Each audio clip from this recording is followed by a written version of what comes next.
Joe Amato won his third Winston Championship in 1990. And two questions come to mind. Can he win an unprecedented fourth?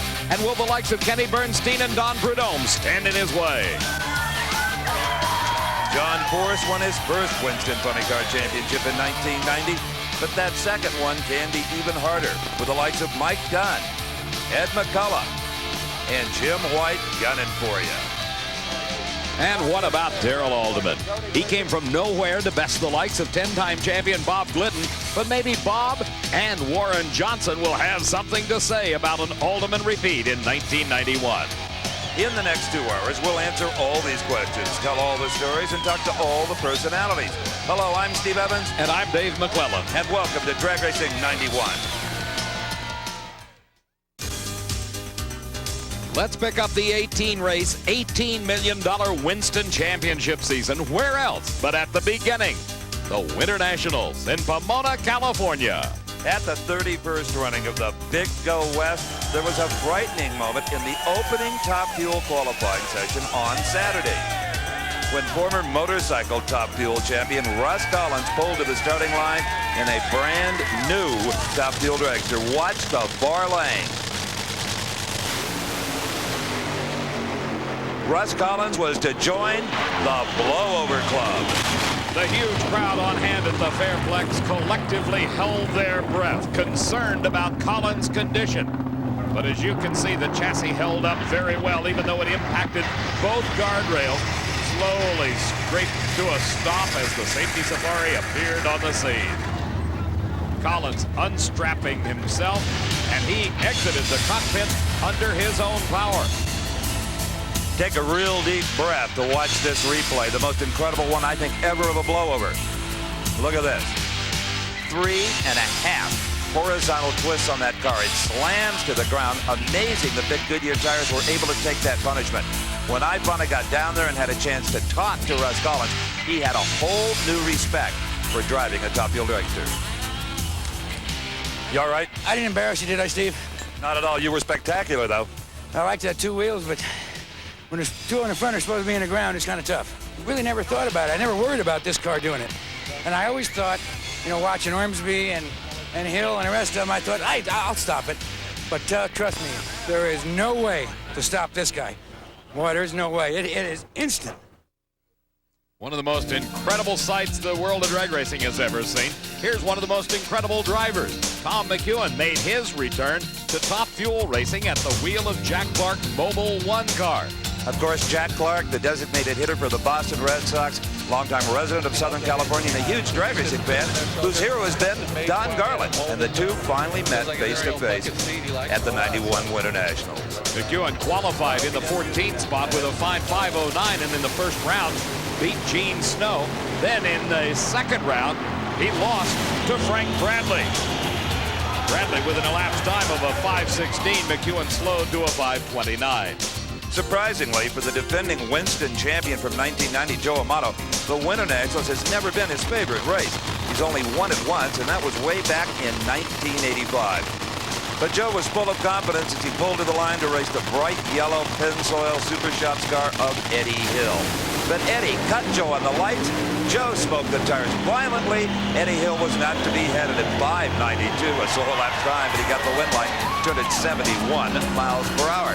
The finals in Top Fuel Eliminator found Don Prudhomme, who consistently ran 5.0s and a 4.99 in the semifinals. A solid performer all day long. Had some problems back in the pits, though, just before the start of the final round. They had to change a fuel pump, and the Skull Bandit crew did an outstanding job in even getting Prudhomme to the starting line to face none other than Frank Bradley for the championship at the Winter Nationals. Bradley, 2 days before qualifying began, was still at home in Northern California, wasn't going to come to the event. Some friends chipped in a little sponsorship money. There he was in the final round. Both of them backpedaling, Prudhomme out of it. Frank Bradley won his first Winter National since 1976. I almost did, and I'm glad I came to Pomona. You knew you were in tough against this, Nick. He had some problems, but still. Yeah, I put a brand new blower on it and figured I'd step it right up, but it did. It stepped it up too much and smoked the tires, but I guess he did the same thing, so. He had more problems than you did. That's it. Sometimes that happens, huh? Two drivers that had competed for Joe Pisano. Glenn Micra still drove for him at the Winter Nationals. He was the #1 qualifier, raced Mike Dunn in the Final Four. John Force and Ed McCullough renewed the rivalry of 1990, with the results being just about the same. Now, what we mean by that is obvious, that John Force finished first in the Winston points chase in 1990. McCullough second here in the Final Four. And the 1991 Winter Nationals, it was Force all the way. His elapsed time was a 5:31 to a losing 5:41 by McCullough. And in the second half of the Final Four, it was Glenn Micra in the near lane, Mike Dunn in the fore lane in the Snickers car. Dunn had a huge advantage off of the starting line, but Micra's had just enough of that famous Joe Pisano horsepower to gun him down. At 5:28, 240 miles per hour, Don talked to the car owner. Joe, you've been coming to this race at Pomona since it started in 1953. You've seen it all, haven't you? Yes, sir. Yes, I have seen them all. I've been here every time, every race that they've ever had here. In fact, you won here in an A-gas supercharged. Yeah, and then they threw me out because they told me I ran too fast.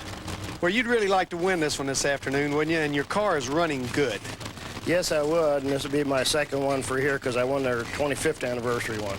Well, we wish you the best of luck. Thank you very much. Appreciate it. Micra's had the lane choice in the finals against John Force. In fact, Micra's had qualified in the #1 spot, much to the surprise of everyone. But a supercharger explosion at mid-track put him away, Force the winner. John, what a way to start it off, huh? What a way, but these are friends that if I was going to get whooped by anybody, this is the team I'd wanted to do it. That's the way it ought to be. The two quickest cars head-to-head. They're bad. You're bad. I'm glad you're okay. The overall pro stock story at the Winter Nationals can be simply put. Darrell in the dominating Dodge did it again.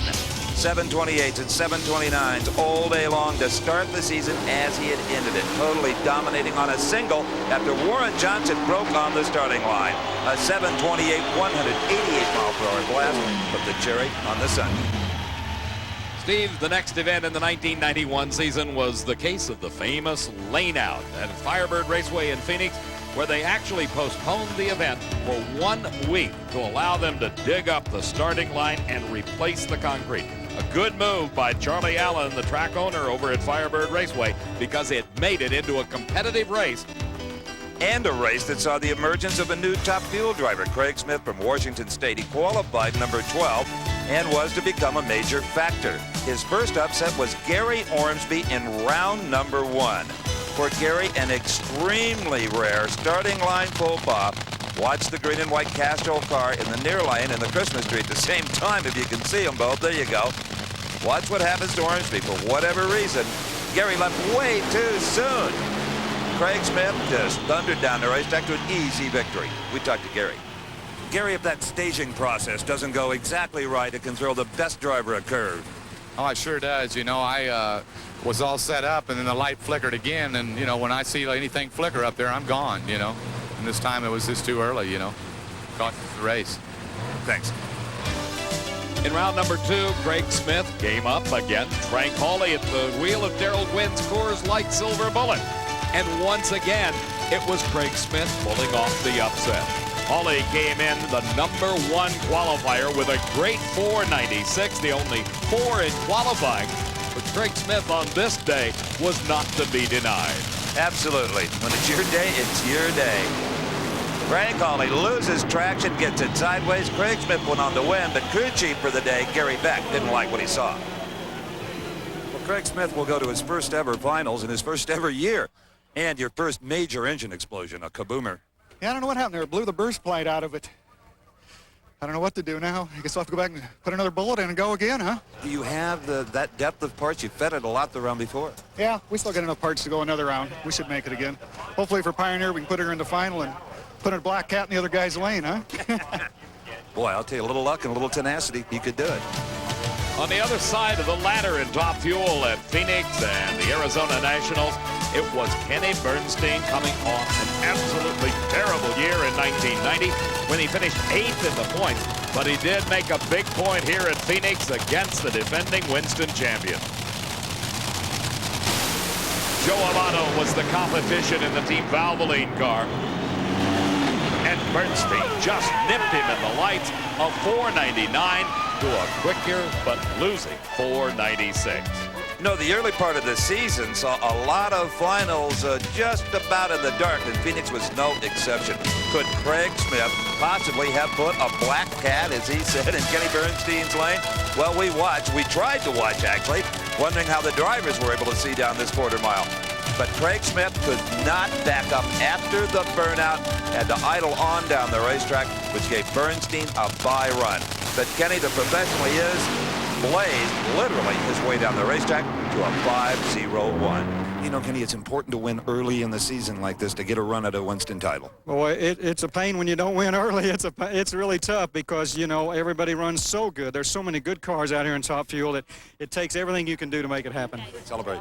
I'm going to. You can bet on that, and I'm going home tonight.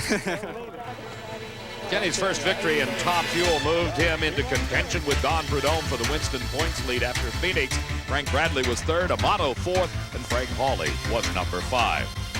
A very pleasant surprise at Phoenix in the Nitro Funny Car category. 20-year-old Del Worsham of Orange, California, faced up with Ed McCullough, number 2 in the world in 1990 Winston points. The young Worsham had never driven anything but a Nitro Funny Car, and this was only his 3rd national event in the family automobile called the Screamer that was in the far lane. Worsham took the victory in this second round race. It wasn't pretty, but it was worse for McCullough. An engine explosion and subsequent fire burned its way down the racetrack as McCullough finally brought the car to a halt. Thing went out, smoked the tires. I pedaled it. When I pedaled it, you know, it blew up, and you know, then the fire came. It was a pretty good fire, so you know, main thing, get the fire bottles on and get it stopped. So And they did their job. yeah, they did a good job. Worsham's day came to an end in the Final Four in his race with Jim White. White, the number 2 qualifier, advanced to the finals to race against the number 1 qualifier, the Castrol-Olds of John Force. 2 races, John Force in his second final round. He looked invincible until he saw Jim White ahead of him by 3 car lengths at the finish line. It may be dark down here, but I think the happiness of Jim White will shine through. I'm just trying not to jump off the ground right now. I tell you, the guys just worked so hard all day. Wes did a good job. Hawaiian Punch, of course, have been right behind us all the way, and we can't say enough about all the guys that helped put this thing together. Roland's done a great job keeping Hawaiian Punch now for 9 years. We're just real happy. We hope they keep coming for you, my friend. Thank you, Steve. Remember that name, Wes Cerny.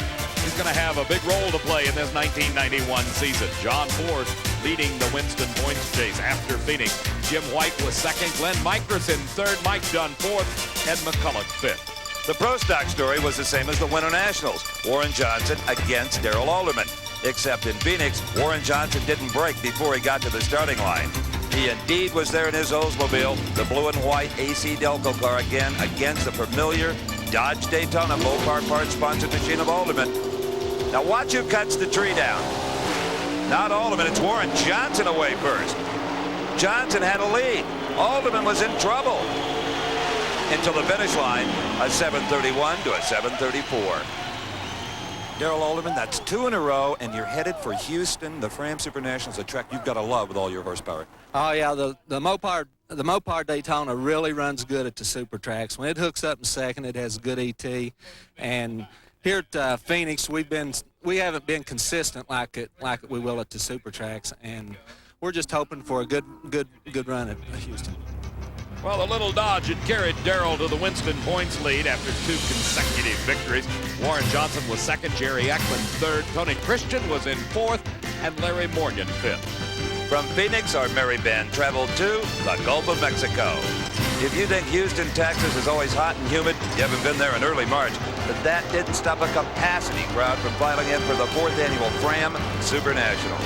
In round number 1 of Pro Stock Eliminator, the number 16 qualifier, Jim Yates, in the Fram Bendix Autolite Pontiac, had his dream come true when he came to the starting line to face the number 1 qualified car, Warren Johnson's Oldsmobile, and a red light for Johnson gave the win to Jim Yates. With Warren Johnson out of the way, it was left to Darrell Alderman to slice his way through the field. His first victim was Mark Howlett. Alderman a strong 720, 189 miles per hour. In the final four, it was Alderman against the Chevrolet of Bruce Allen. The outcome the same as before. Alderman at 721. In the final, Darrell Alderman made it 3 in a row, beating Scott Cheverillon. Great show, 719. 719. I knew it would be close to a 720 because when it leaves as hard as it left in low gear a while ago and then it stays hooked up in second, it's usually a good ET. First-time funny car winner at Phoenix, Jim White, qualified #1 in Houston at a 5:23 in the Roland Leon car. In round 1, he faced off with Chuck Edgels, appeared to be on his way to victory when suddenly he was running a bomb. Edgels thundered by to win it at a 5:51. Now, what does a funny car engine look like after it has hydraulic, as that one did? Well, we're going to show you up close, and for Roland, just a little too personal. The injector off the top of the blower, the impeller's blown out the back, and Lord knows what the inside of the motor looked like when they took it apart. It seemed like the Roland Leon problems of old might have been back. For Richard Hartman, the Houston race was maybe a precursor of things to come, and not very many of them were good in 1991. Chuck Edgels' victory over Jim White gave him the chance to race Richard Hartman in round number 2. And there, Hartman struck the tires and struck the guardrail, first on the right-hand side, then the car crossed over, trailing fuel out from the fuel tank, got under the tires, and he slammed into the left-hand guardrail. I don't know what happened as far as hitting the throttle. I don't know if I trying to get back in it. I thought I had it under control. I think the reason it hit the throttle is it was up and you're probably bracing yourself in the car. It didn't go over, but boy, it was close. That very well could have been. I did my best. My hand came off the steering wheel at the first shot, and before it hit the wall, I got it. It hit the wall, and nothing I could do after that. I just tried to save it after that. David, I believe this was still the only funny car with rack and pinion steering in it. It has been an evil handling automobile from the beginning, but nothing quite like this. Steve, his problems came when he first hit the guardrail. We think it stuck the throttle on him. Here, the fuel got underneath the tire. That's what caused him to take that dead left-hand turn into the far guardrail. In the first shot, you saw the safety safari man shooting the fire extinguisher in under the body. That was to shut the engine off. And what a treat the fans got at Houston for the funny car final. Under the lights at the Ace, McCullough against John Force. The rivalry as intense as ever. McCullough had actually out-qualified Force by just 1 position. But in the final round, Force was not to be denied as McCullough breaks half track. I'm really proud of these guys because I've rode him hard. And you know Coyle, he's just an old match race guy from way back, but he's one of the best. And I love these guys dearly, and they worked hard. And when I fall down, they stick right behind me. I was slow today on the lights. I don't know how I did, but I know McCullough's car was out, and I drove around him. And I've had a long weekend. I've been tired, and just to see the car produce like it did, I'm very excited for him. In Top Fuel, the #1 qualifier, Gary Ormsby, had problems in round number 1. This heavy air is really tough to deal with, isn't it, Gary? Yeah, I don't know what happened there. It looks like it blew the blower a little. It didn't blow it off, but something happened that backfired on me down through there. Yeah, we could hear it all the way down to this end. It got the burst plate, but it either floated a valve or went lean. Probably went lean. I would imagine, yeah, that's what it looks like. Even though he popped the supercharger, he was able to take the round victory and advanced into round number 2. There was a lot of work, though, for Lee Beard and the crew. Well, Gary Ormsby wasn't the only one to feel the sting of heavy air, cool weather, and a tight racetrack. Watch Joe Amato. Far more serious than anything that may have happened to Ormsby, and it cost Amato the race. He literally burned all 12 quarts of oil out of that motor, the parachutes off the car, but Joe got out without even a blister. He may have been okay, but I'll guarantee you, Stevie, blistered his pocketbook. Look at that. It blew the crankshaft right out the bottom of the motor. You can see the blower fully attached, all the rods and pistons. That is about as bad as it can get. That, folks, is hydraulic in an engine. The final round, again, under the lights. Dale Armstrong got it. Kenny Bernstein back. Could they make it 2 in a row after Phoenix? Kenny Bernstein against Gene Snow, a battle of the 4 second runners. Bernstein had qualified 2nd, Snow in 4th, and Snow had problems right off the line. Bernstein runs his 4th consecutive 4. You know, know, you cut a 4:03 light. Now, Kenny, you and I both know there ain't nobody that quick. You better be careful. Oh, me. Well, I'm going to get eat out by Armstrong on that one. He's not going to like that at all. He's going to say, what'd you do, guess, or did you see it? It's great. Great for the Budweiser team today and great for everybody here at Houston. I'm sorry it's so late, but, boy, it's been great for everybody. The celebration continued in the dark at Houston. The race delayed because of a mid-afternoon shower. Well, the Winston Tour loaded up and headed to try to find the sun in north central Florida at Gainesville Raceway, and sure enough, they did. For the 22nd running of the Motorcraft Quality Parts Gator Nationals. Now, David, as you know, Eddie Hill is always strong at this racetrack. He's the horse for this course. He qualified number 1 at 492, and round 1 ran a 496, all in his old short car, the one he flew over a year and a few months prior to this race. But in round number 2, he came up against Don Prudhomme. And this was not the Don Prudhomme we knew from the 1990 season.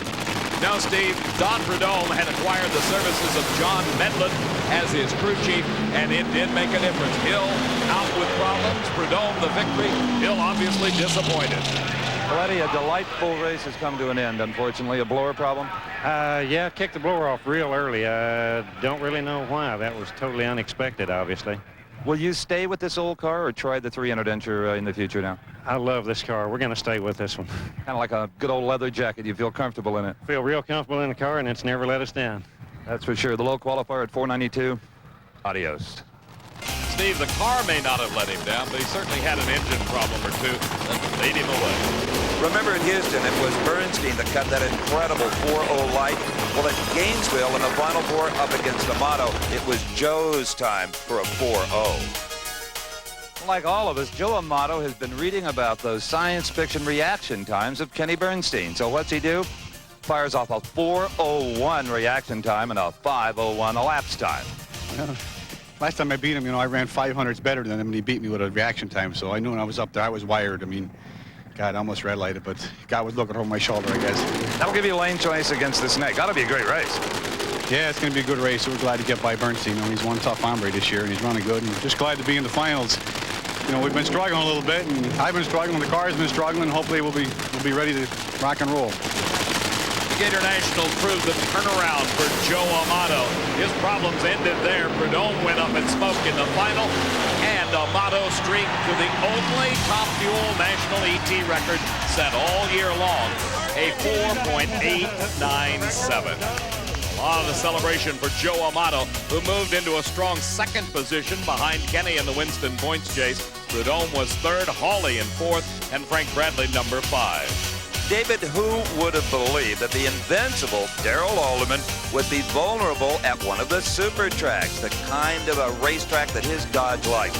Well, Warren Johnson finally had his way with Darrell Alderman. Even though Alderman was first off the mark, Black Eyed Cat with a 4.2 reaction time, it was Warren Johnson with the big, big power. That power parlayed into a 7:27 elapsed time and a speed of over 189 miles an hour in a race that was decided only by engines.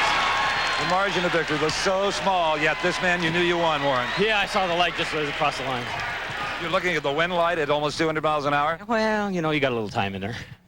You have stopped the streak of the Dodge, and you're going to get a lot of pats on the back from the Gliddens of the world, too. I think this is all for the rest of the races. Everybody was red lighting, doing everything that could possibly go wrong for them, and I think this is for the rest of the race, because we knew we could do it, and I think the other racers are now going to finally say that, hey, he puts his pants on the same way as we do, too.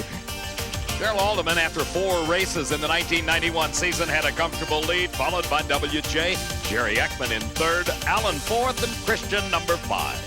You may remember funny car driver Whit Bazemore from his incredible fire at last year's U.S. Nationals in Indianapolis. Well, unfortunately for Whit, in qualifying at the Gators, he flambéed the Permatex Ford Probe one more time. David, I believe he tried to pedal it to get traction, and kaboom. That's when it happened. The fire trailing out from behind the Ford Probe. The tire let go, and he was on a ride. You all right, Whit? Yeah, it's fine, Steve. Looking at all the soot inside the car and on your helmet, obviously you were holding your breath for a long time. Yeah, it was. This one had a lot more flame inside than the fire at Indy, but yeah, I just can't believe that it's bitten us again, but we'll get it. Get yourself checked out. Thank you. That's incredible, just sitting there calmly comparing funny car fires. Tom Hoover had something to talk about at Gainesville as well. The Maple Grove, Minnesota driver had qualified in the number 11 spot and in the final 4 was racing against John Force. That was quite a challenge in itself to handle Force, the reigning Winston champion. But Hoover had problems that were far more severe than just racing against the king. His difficulties came when the engine popped and the body flew off the race car. Hoover was able to bring the car to a safe stop, the body suffering the bulk of the damage and, of course, the supercharger. A mighty expensive way to get a little fresh air in a funny car. Besides that, what hurt the most, he was ahead of John Force, and he knew it. All right, next up, it was Mark Oswald against Mike Dunn. Oswald in the In-N-Out Burger car out of Cincinnati, Ohio. Bill Schultz, the crew chief. They were over on the far side running well, as was Mike Dunn in the E.B. Abel Snicker car. They both had a great start. It was a great race. Identical elapsed times, 5:38. Oswald won it, but he cut down a left rear tire, which inflicted severe body damage. Could he come back? Do we have a body for it? No, we don't. This is a brand new car. We just got it done in time for this race. It's a real shame to, I really want to do it for Jeff and Susan this weekend in In-N-Out Burger. They've been so good to us, and I'm real happy over here. It's just a shame something like this had to happen to their brand new car. People at home might be saying, well, can't you fix it? No, you couldn't fix the body. The chassis, I'm sure, is just fine. That was Mark's thoughts right after the race. But as soon as he got back to the pit, he ran into the magical mechanics of Winston Drag Racing. They went to work using pieces off of Tom Hoover's race car that, of course, had been damaged just in the previous run, and they were able to patch this car back together, and he brought it to the starting line to race against John Force. Boy, they were there in just the nick of time. The crowd always loving an underdog, the patched-up body, and Mark Oswald's car would hold together. Force blazed the tires. Oswald was long gone and won the Gator Nationals at 5:37, 258 miles per hour, and half the pit area was celebrating this one. All the hands that worked on that car. They wouldn't let Mark give up. Well, you saw faces like Ed McCulloch and his entire crew. Bernie Federley, his crew chief, was over there. Bob Hoover donating parts of his damaged car. Great job by Mark Oswald and the entire In-N-Out crew. Hey, if you love golf and drag racing, there's no better place to be in early April than the Pinehurst, North Carolina region, Rockingham International Dragway for the Winston Invitational. Bob Glidden, well, he came up against that man, that pesky Darrell Alderman in that Dodge. And I think more than anything else, Bob Glidden really needed a confidence builder. He didn't win the championship in '90, was not having a great early 1991. But at Rockingham, anything can happen, and it did. Alderman was away first. Glidden won the race from behind. The Hoosier Grand gets a little broader with every round here at Rockingham, and that's a car you've needed to beat for a long time. Miracles do happen, Steve. I'll tell you, that guy, Alderman, has really done a job on us for about a year, and it's about time we won a round. Here's some words you love. Bob Glidden is headed for the final round. That's a swift. Steve, miracles may have happened in the final 4, but the dreams came to an end in the final round against WJ. In one of the closest races all year long, nearly identical reaction times, only inches separated the two cars at the finish. A 7:29 for WJ, 7:30 for Glidden. Now, the Winston Invitational, the fields are compact. They're 8-car fields as opposed to 16. At the national events, Lori John beat Kenny Bernstein in round 1. The low qualifier, Dick LaHaye in round number 2. And in the final, it was a young lady from Corpus Christi, Texas, up against the reigning Winston champion for $25,000. The Jolly Rancher Candy's car got a great head start, but boy, the engine problems set in, and Amato streaked to a 5:01 victory. Lori John's being towed off. Lori, it's hard to lose when you had your heart set on a victory, but in a ball of fire it makes it even worse. Yeah, well, unfortunately, things go wrong, and like they say, Joe knows drag racing, so he's a winner here today. But I feel real happy about our performance this weekend, and I think we're back on the right track. It was an expensive weekend, but we've learned some things, and we've got to if we're going to put in any kind of effort for the World Championship. In Funny Car Eliminator at the Winston Invitationals, the name Al Hoffman crept its way into the final round for the first time in his lengthy career. His wife, Helen, Working with the crew chief, Tom Anderson, got the probe into the final to race John Force. And this team was so excited about finally tasting some success. We really wondered if Hoffman would be up to the pressure. $25,000. That kind of money to this team, that could mean a new engine. It could mean drums of nitromethane, the kind of parts and pieces they so badly needed to run the tour. Could also mean making the next race, giving them a little spending and traveling money. John Force was in the near lane, and he was forced to watch as Al Hoffman drove away from the tire-blazing Oldsmobile. The celebration began on the starting line, continued all the way down in front of the huge crowd, and culminated with Hoffman the winner. This one was for my father. That's all I can say. You know, we've been trying to do this for 25 years, and this one is for my father. Again, congratulations to you and a great crew. Okay, the other thing I want to say is thanks an awful lot, Tom Anderson, BDS. I don't know where to start. You know, I mean. Well, Winston might be a good place. Right. Well, that's probably the top of the list right now, because I'm going to enjoy their money. I'll tell you that. I think this race car will eat most of it up. That's the way it goes. Yeah, it's going to get some new parts. We've got 3 motors in a trailer, but I'm going to turn them over and get 3 new ones now. Look out, this man. Well, not only could he be dangerous, he already is. Al Hoffman may be unfamiliar with the procedures of talking to Steve, but he's going to get more practice before the year's over. Well, the Winston Invitational was all for money. The Southern Nationals outside of Atlanta was for Winston points and, of course, a tremendous purse. And what a crowd, the biggest in the history of the AC Delco Southern Nationals. Now, Bernstein, Amato, and Prudhomme all came here trying to get some kind of a commanding points lead, but much was decided in round 1. In the first round of Top Fuel Eliminator, the number 7 qualifier at Atlanta, Lori Johns, raced Frank Bradley. The top 7 qualifiers were in the 4-second range. 4:99 was Lori Johns' time. She was the defending champion. And out she went. Frank Bradley took the victory at a 5:06. As Corey McClenathan, the Anaheim, California driver, qualified 12th at a 5:05.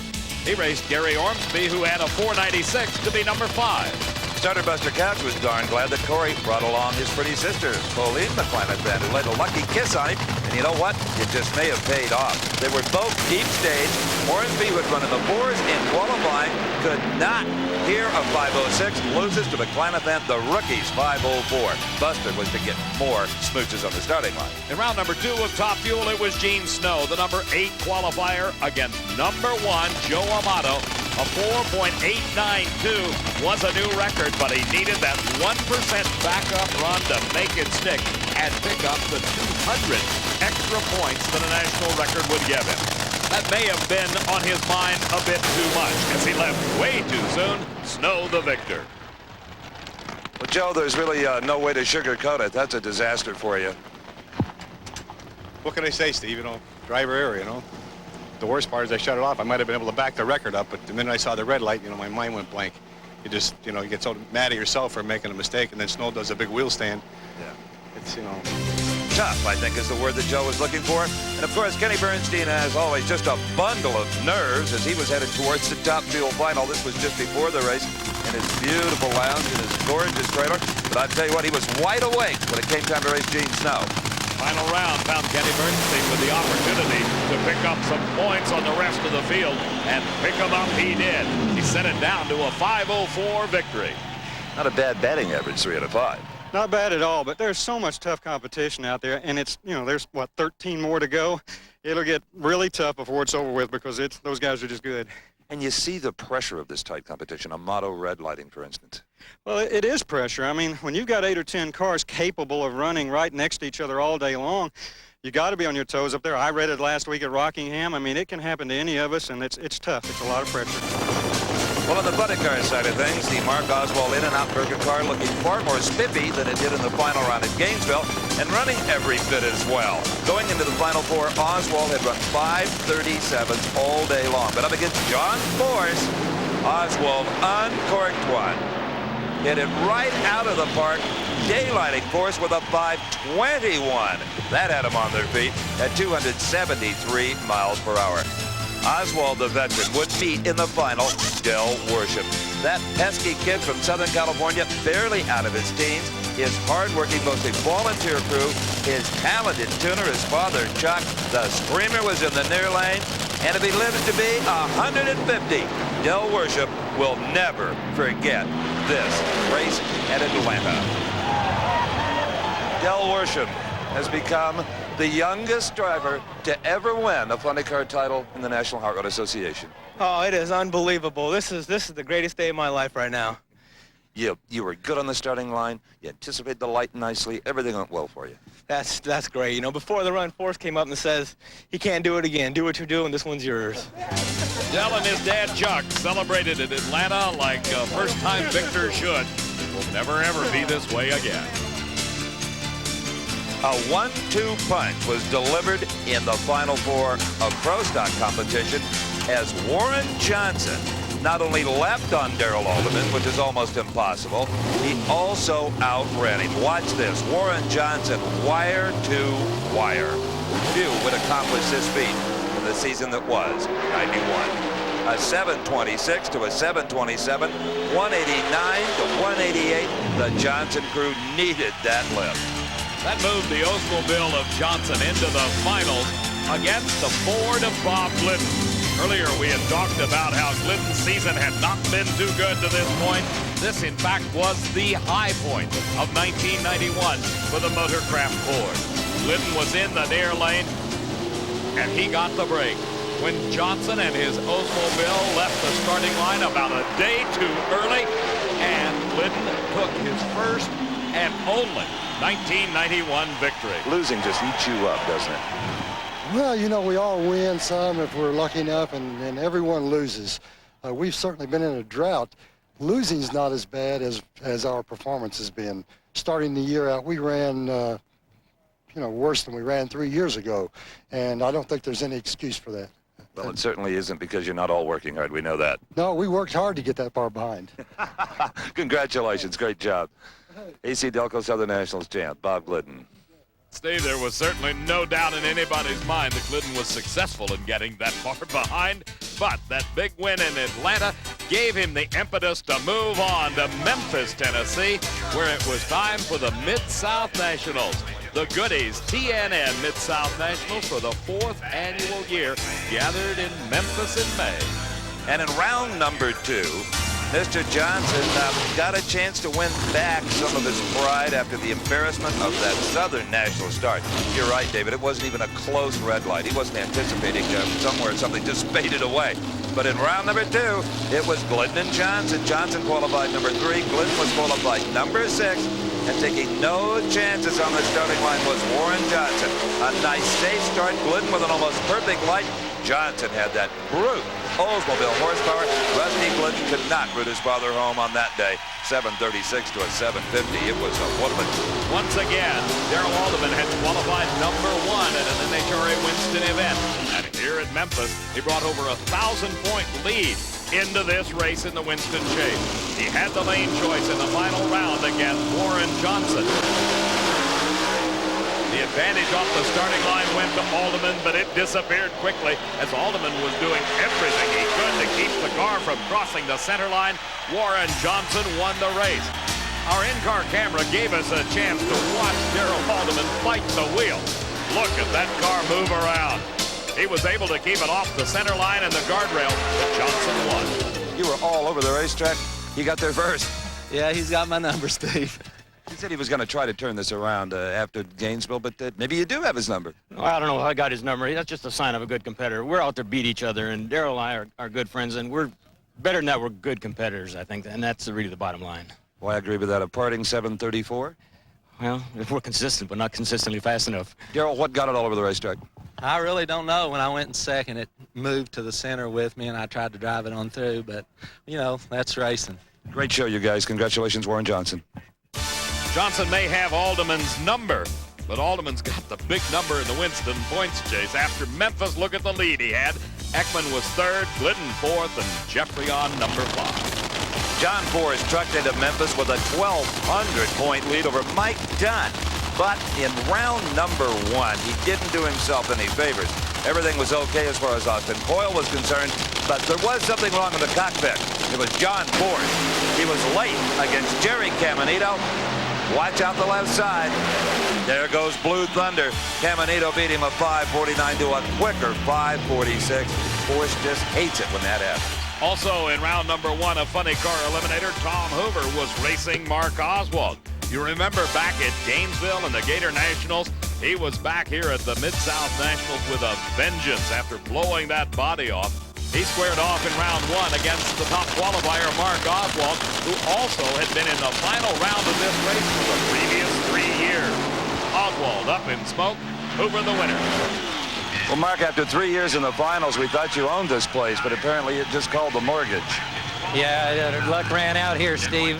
You know, sometimes it's hard when your car's running hard to back up a little bit. We tried to, but racetrack didn't seem to be what it was yesterday. You know, you just can't get too carried away.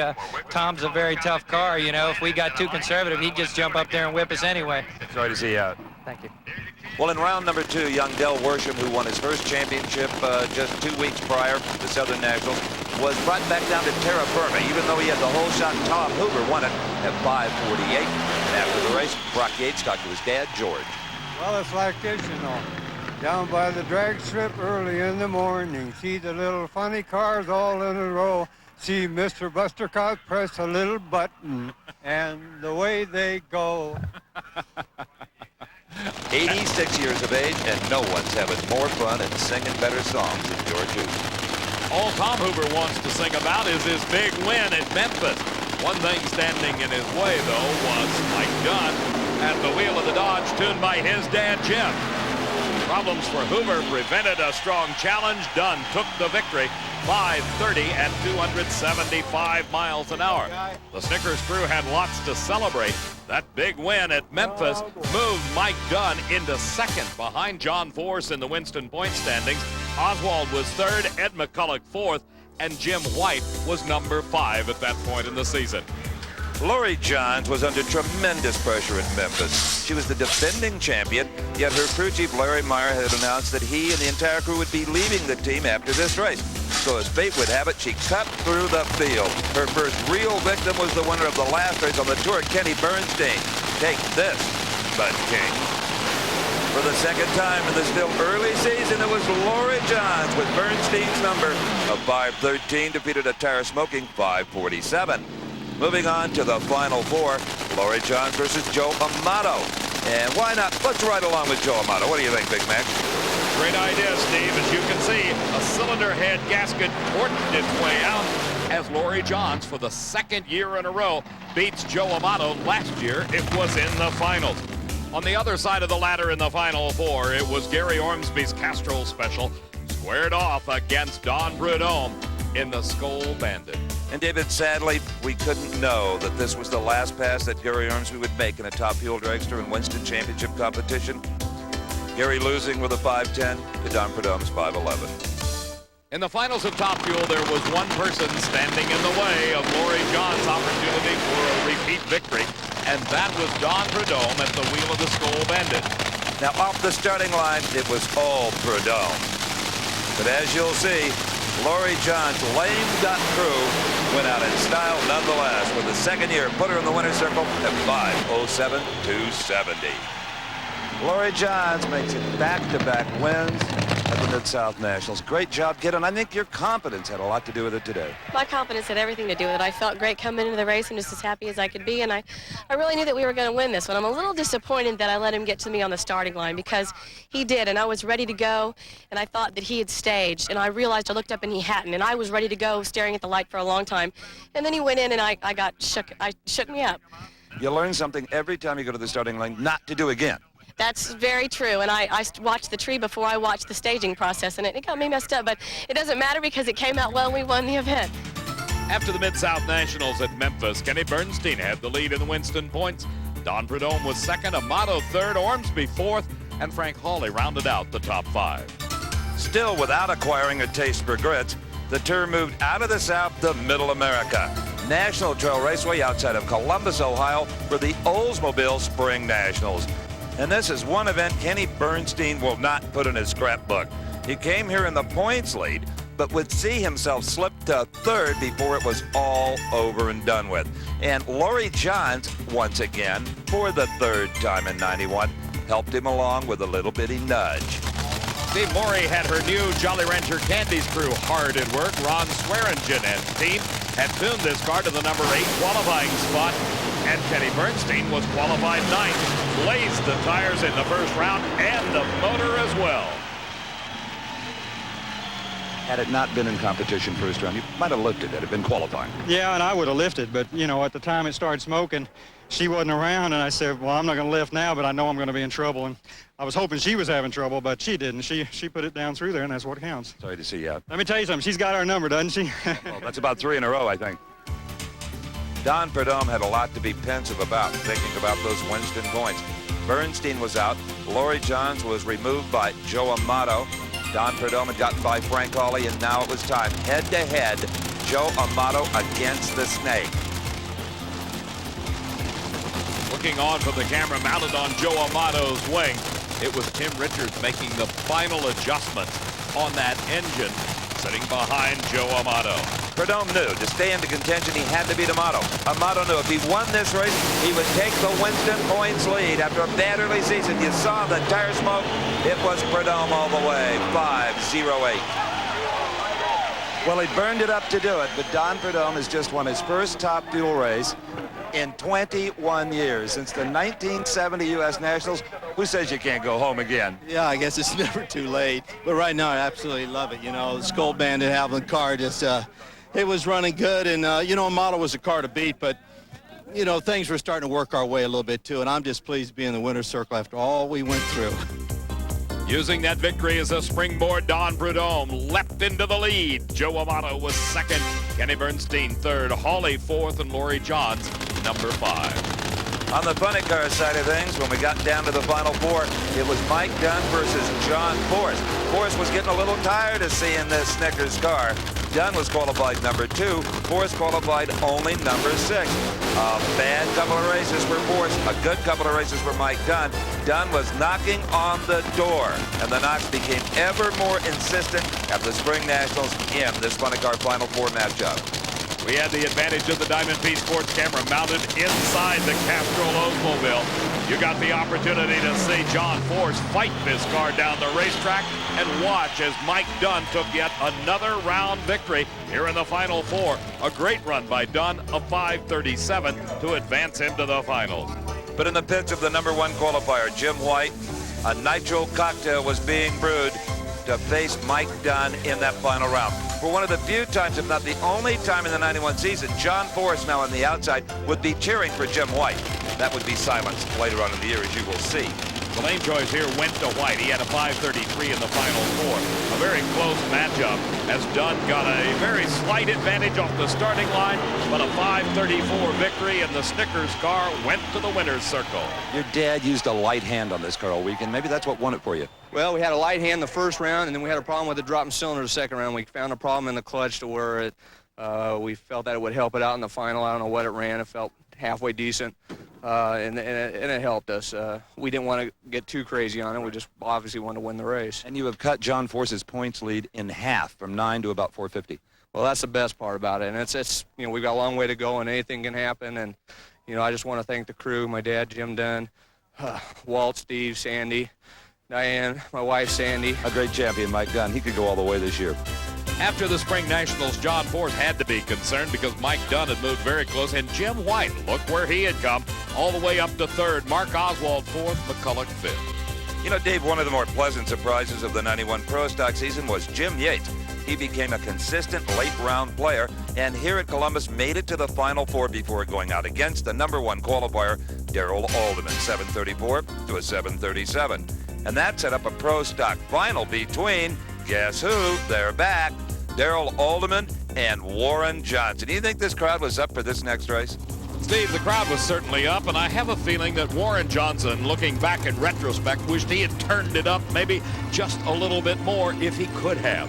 He came into this final round as the number 3 qualifier against the number 1 qualifier, who else but Darrell Alderman. That 7:29 in qualifying held up for low elapsed time of the meet. Alderman also had the quicker reaction time in the final against WJ.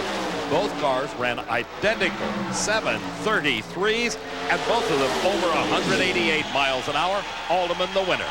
He just took the edge by 1. You guys had met 4 times. This was the 5th. It's now 3-2. Oh, well, I guess somebody's keeping score. I don't know. This is too hard to keep score right now.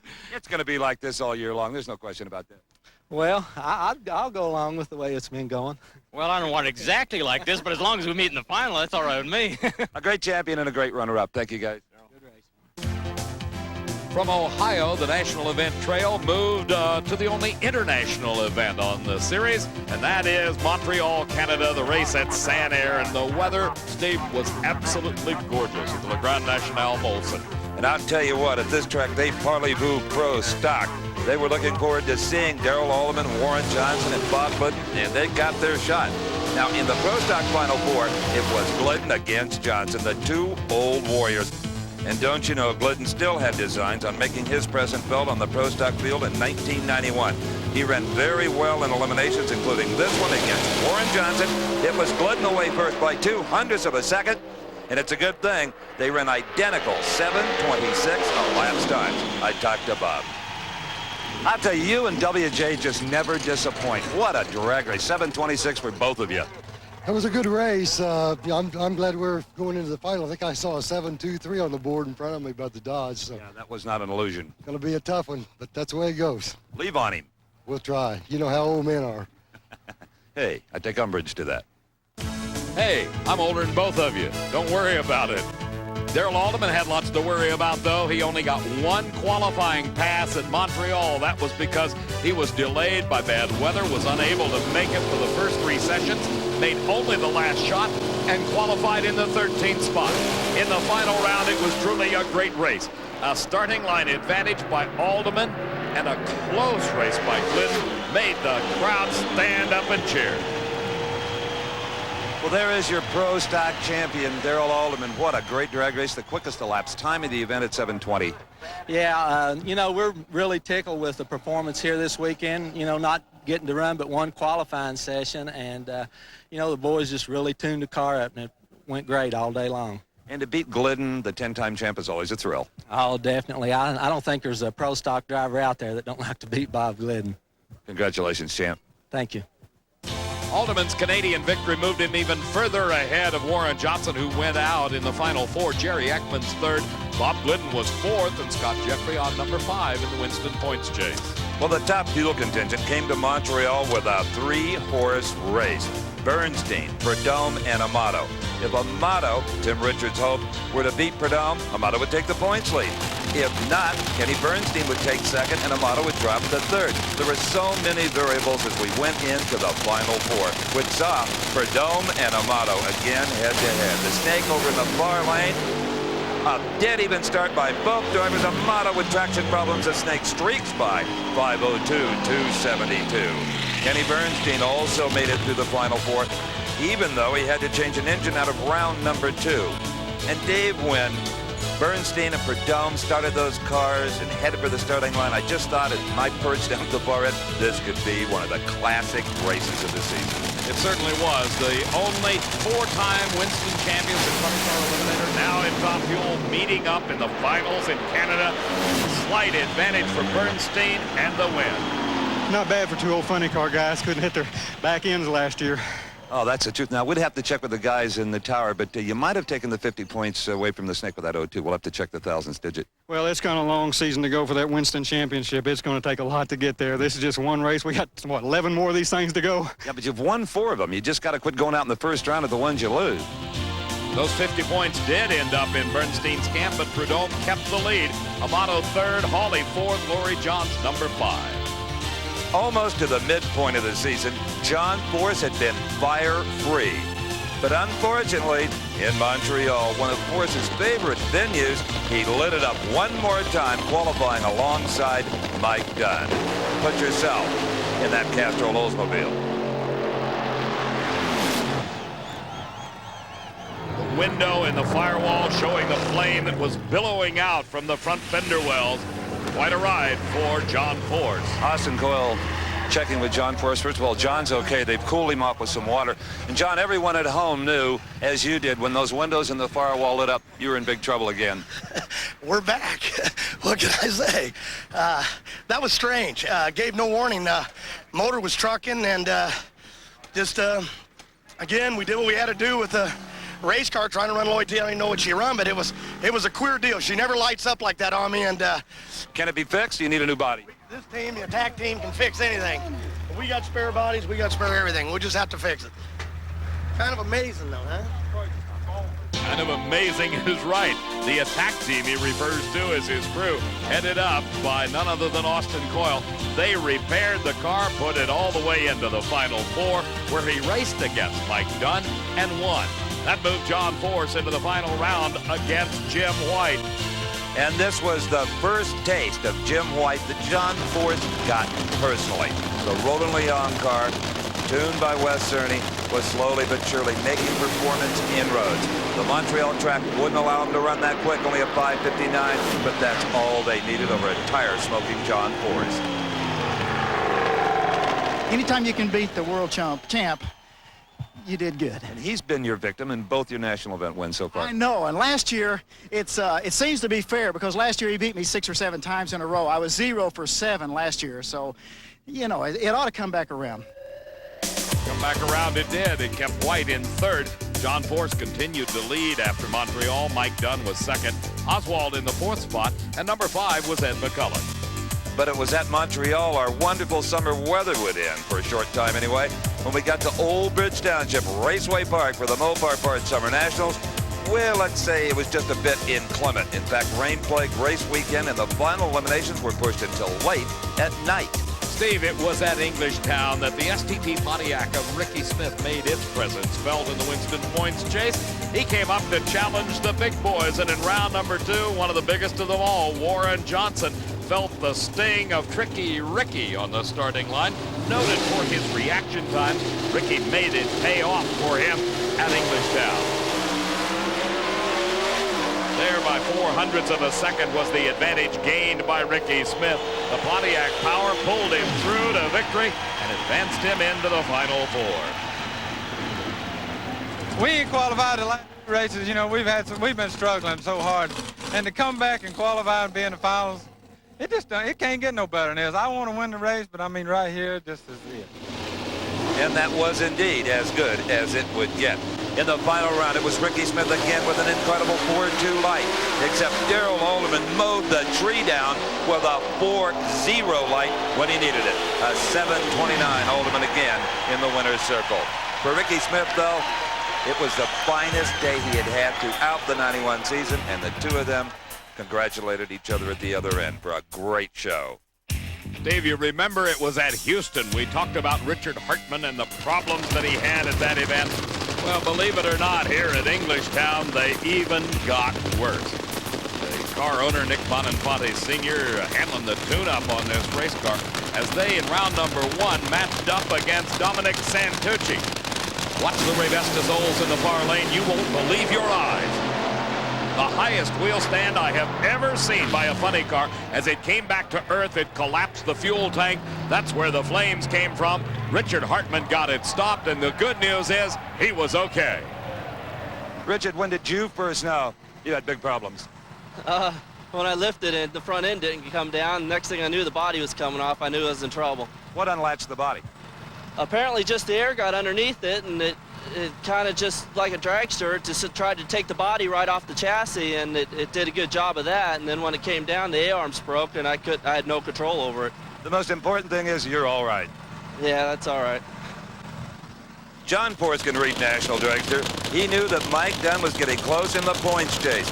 So in round number 2 at the Summer Nationals, he let the challenge go no further. It was Force at a 5:31. Oh, I've been hearing all weeks about that Snickers car. I'm just kind of fed up with it. And kind of like, I stayed kind of humble here at the end, but like they have been whipping up on us for a while. And I told Coyle, give me some help. My lights stink. I don't know what happened. What happened on the lights? Anything? You were a little bit late. Late as usual. I seen a whole bunch of Snickers car, but old Coyle, he earned his money. He paid it off. So all I can say is sorry for them. Thank God for us. Did he call himself humble? Humility is not his strong suit, Steve. Of course, that's what makes him what he is. John Force, the Winston champion. In the Final Four, it was Force against Mark Oswald. And that's where the day for John ended, with an exploded engine right out of the burnout box. Oswald went on to the final round. On the other side of the ladder, it was the #1 qualifier at one of the quickest times ever, a 5:18 for Jim White. He had to face the youngster Del Worsham.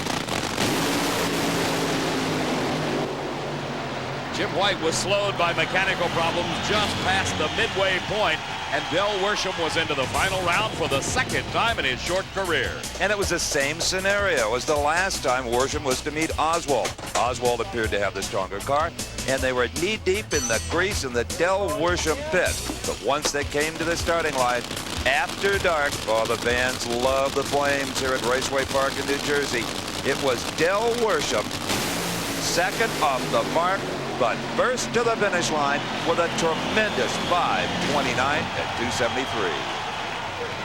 Oh, this is unbelievable. I seen the headers and the sparks. I pulled the fire bottles and I was ready to come out the top. And my dad, Ron, Paul, the rest of the crew, Nicky Bonifay, they did an unbelievable job. Have you ever even driven a funny car at night?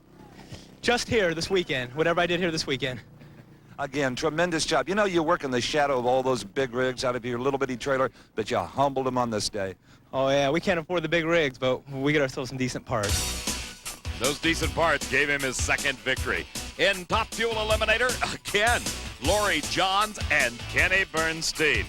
Bernstein is a man who also has some decent parts, but he can't seem to get past Laurie Johns no matter where they race. This time it's in round #1. Laurie Johns and the Jolly Rancher Candy's car advanced. Kenny Bernstein somehow musters a smile. I can't believe it. How long can this go on? I'm telling you, Steve, it's 6-2 now, and every time we run it, we either smoke the tires or red light. They did the job, and we didn't again, and we're disappointed. But I don't. It's kind of gotten past the stage of being mad. It's getting comical now.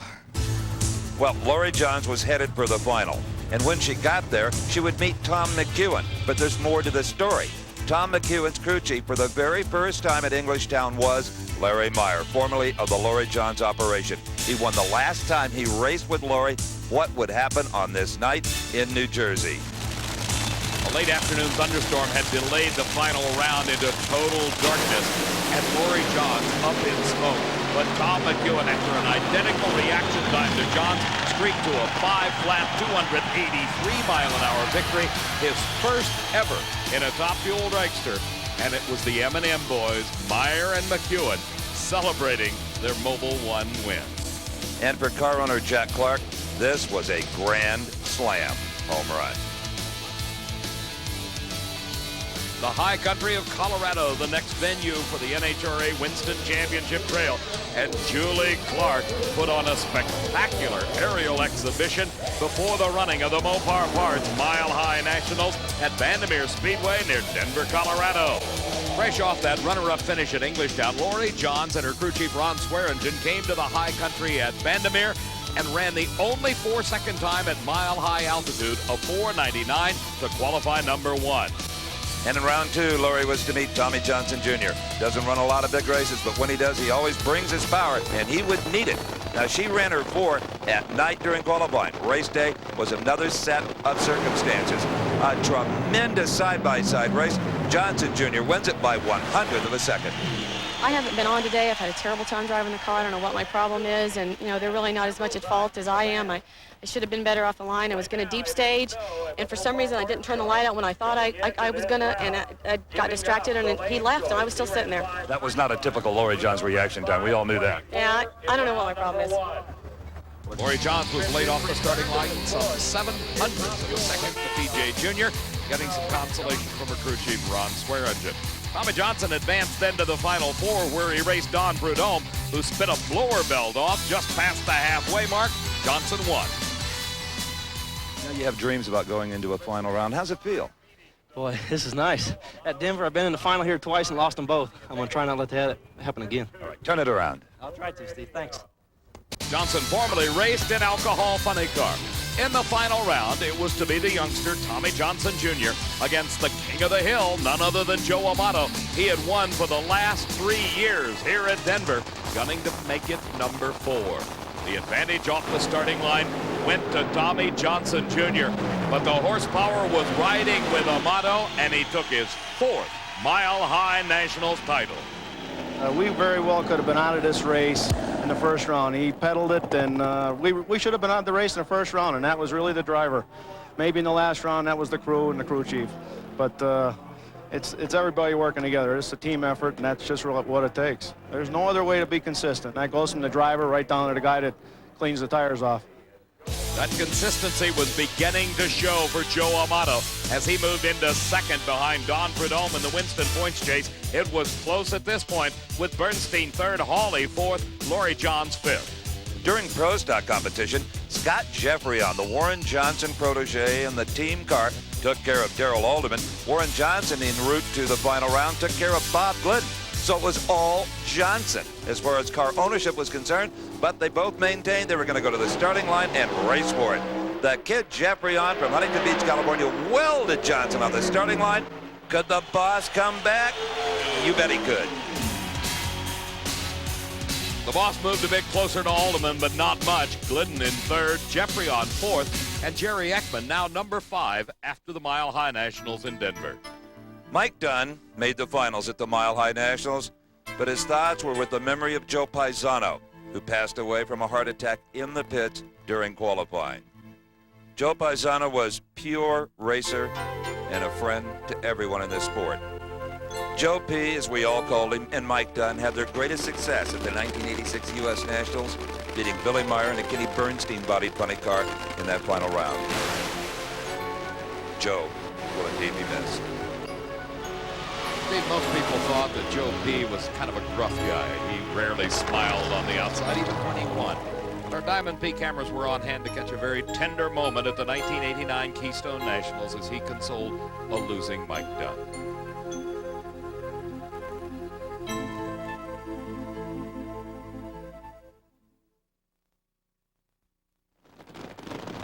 In the finals at the Mile High Nationals at Funny Car Eliminator, Mike Dunn tangled with Ed McCullough.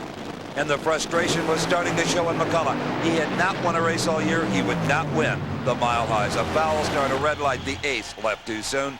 Dunn won it at 5:47. We lost Joe Paisano this week, and he was pretty close to me, and I don't know, I just feel like he was with me today because I was driving pretty good, and you know, I just like to think that maybe this was his last ride, and no matter what can be said about him or whatever, I wouldn't be sitting here talking to you guys if it wasn't for Joe Paisano, and I'm gonna miss him. Well said. He was with all of us today. From Denver, Colorado, the national event trail moves west. 3 consecutive races on 3 consecutive weekends. It's tough. In the middle, the Autolite California Nationals at Sears Point near Sonoma, California. Buckle up, everybody. You're about to go for a ride. We've never wanted to know what would happen if a top fuel engine hydraulic right near the finish line. Unfortunately, in qualifying, Jack Ostrander found out. When the engine blew, it took a tire and the wing with it. The rest is frightening. The engine on fire came around in front of Ostrander, causing some burns to Jack. The car itself nosed into that right-hand guardrail, slapped it again very hard. Then with the fire billowing back over the cockpit, Ostrander was nothing but a passenger in a ball of flame.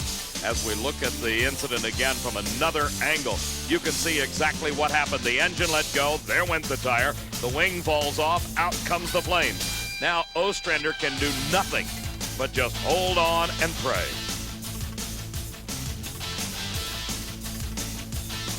A tremendous impact with the guardrail broke the car in half. After Ostrander was taken from the wreckage by the NHRA Safety Safari, through the Life Flight helicopter, he was taken to the hospital. He stayed overnight, was checked out, and released the next day. And as you'll see later on in this tape, return to the drag racing wars in Dallas. Absolutely amazing. In round 1 at the California Nationals, Don Prudhomme leading the Winston points faced off with Russ Collins. What an inopportune time to lose traction to an ailing opponent. Just things that happened, you know. We're racing number 16 car, and we smoked the tires, and I'd have got back with it, but it shook me so bad by the time I got my vision and stuff and found out where I was at. It was just too late, and of course I guess he had trouble or shut off or something. It's just the way the mop flops. The mop flopped badly for Joe Amato. Tim Richards and crew were really pressured just a 45-minute time span before the start of eliminations. The engine had problems on the jack stands in the pit. They had to change everything in it, and yet made the first round. Just how big a question mark are you taking to the starting line here? Well, I have 100% confidence in my crew. I think they'll do a good job, and all I can do is say it's 100% and go and try and win the race. The clutch might be the biggest question mark. Yeah, well, the clutch is brand new. All the fuel pumps are brand new. The blower, I mean, everything on the car, it's like a brand new race car. We're going first round without starting it. Good luck to you. Thank you. We'll need it. Maurice DuPont was Amato's first round opponent. The question was, first, would the engine start? Second, how good would it run? Well, it was the first 4-second run of eliminations, a 4.96. Oh, certainly it was a nightmare, but I caused it by myself by being forgetful. But my guys, I mean, what can I say? They are as good as they come. A 4-second run, a gift from heaven at this point. You better believe it.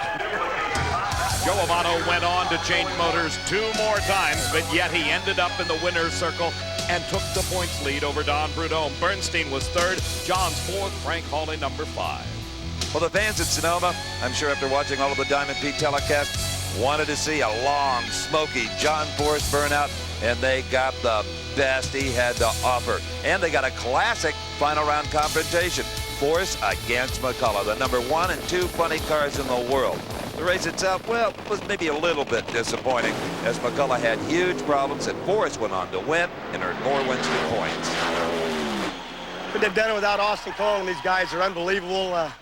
The car had unbelievable horsepower. It got stronger every round. That's what we've been searching for. And yeah, I got the driver. She was just like an old truck out there in oil. She was all over, and it was a great race. Ed McCullough's a great man, and all these guys are, and I'm just very proud to be part of it. See you in Seattle next Sunday. We're still hanging on to that lead, gang.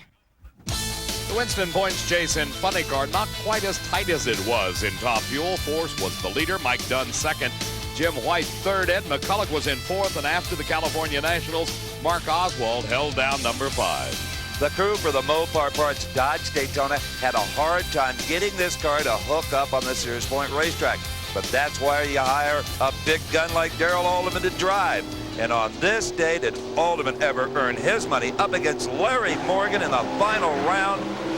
Alderman, 0.06 of a second off the starting line advantage, and he won it 7:30. We got out on him in low and second, and it went to moving around a little bit with me. And in high gear, the Oldsmobiles started walking on me at the very end there, and I really didn't even know who won. The Western Tour moves to Seattle next Sunday. That's a good racetrack. This car might like it. Yeah, I'll be glad to, get to a track where the little Dodge will hook up in low and second. At the end of the California Nationals, Darrell Alderman was practically unstoppable in the Winston points chase. WJ was 2nd, Glidden 3rd, Jeffrey on 4th, and Ekman in the number 5 slot.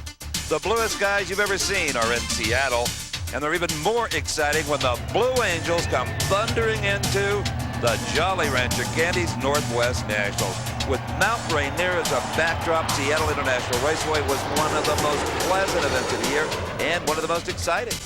It was an exciting weekend for Jim White. He had a 1/10 of a second advantage on the field.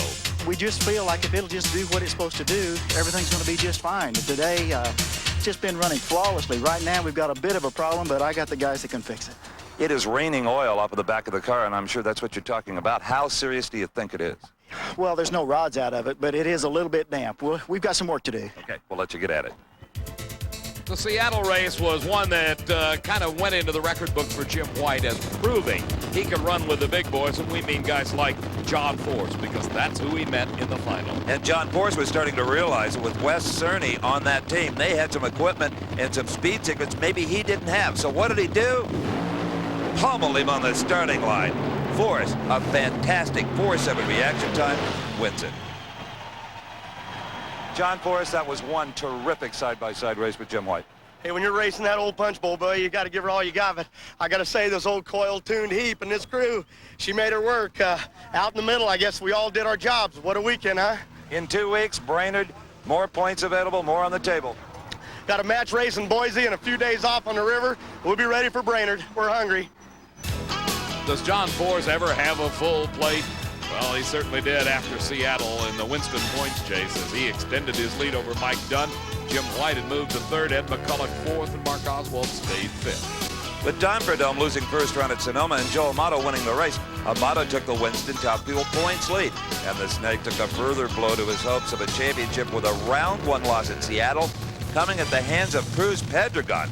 Pedregon had a slight advantage off the starting line. Few have done that against Prudhomme in 91, and actually outran him a 5:02 to a 5:03. It was at Seattle that it became apparent that Gary Ormsby would not return to the driver's seat. At this race, he turned over the controls of the Castro Special to Gordy Bonin, who ran his first ever 4. Handpicked by Gary to finish out the season in this car is 6-time Funny Car event winner Gordy Bonin. His first time down the racetrack put this car right into the 4s where it belongs. What a ride. What a ride, Steve. I tell you, stepping on the gas, I knew, boy, hang on, and then it was just like it was over. I mean, it was the quickest ride of my life, no question. And you'd been out of the seat a while. 2 years. 2 years, and I said, yeah, I'll probably be a little rusty, but, I mean, this Castrol crew and this team, I mean, they're a machine.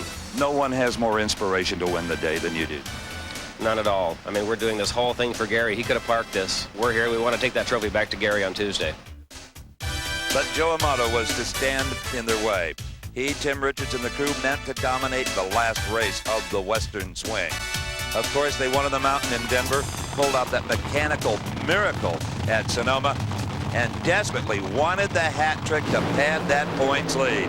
This was the final 4. Bonin off the mark first, Amato with a power 4.96, 283. On the other side of the ladder, Tom McEwen had put away the number 3 man in the Winston points chase, Kenny Bernstein, in the second round. Then in the final 4, he beat up on Cruz Pedregon, but in the finals, he left before the tree was even activated. Took a shot at Joe Amato. It did not pay off, and Amato had his hat trick. Well, something that did pay off for Pro Stock driver Warren Johnson was again that second car with Scott Jeffreyon in it. In the Pro Stock Final 4, the two got together for the second time this year. Qualified number 1 was Johnson at a 7:24. Jeffreyon, again, though, would get off of the starting line first. I don't know if that's good job security or not. But Jeffreyon's power was no match for that of Warren Johnson in the prime car, a 7:24 to a 7:34, but that sent Johnson to the final.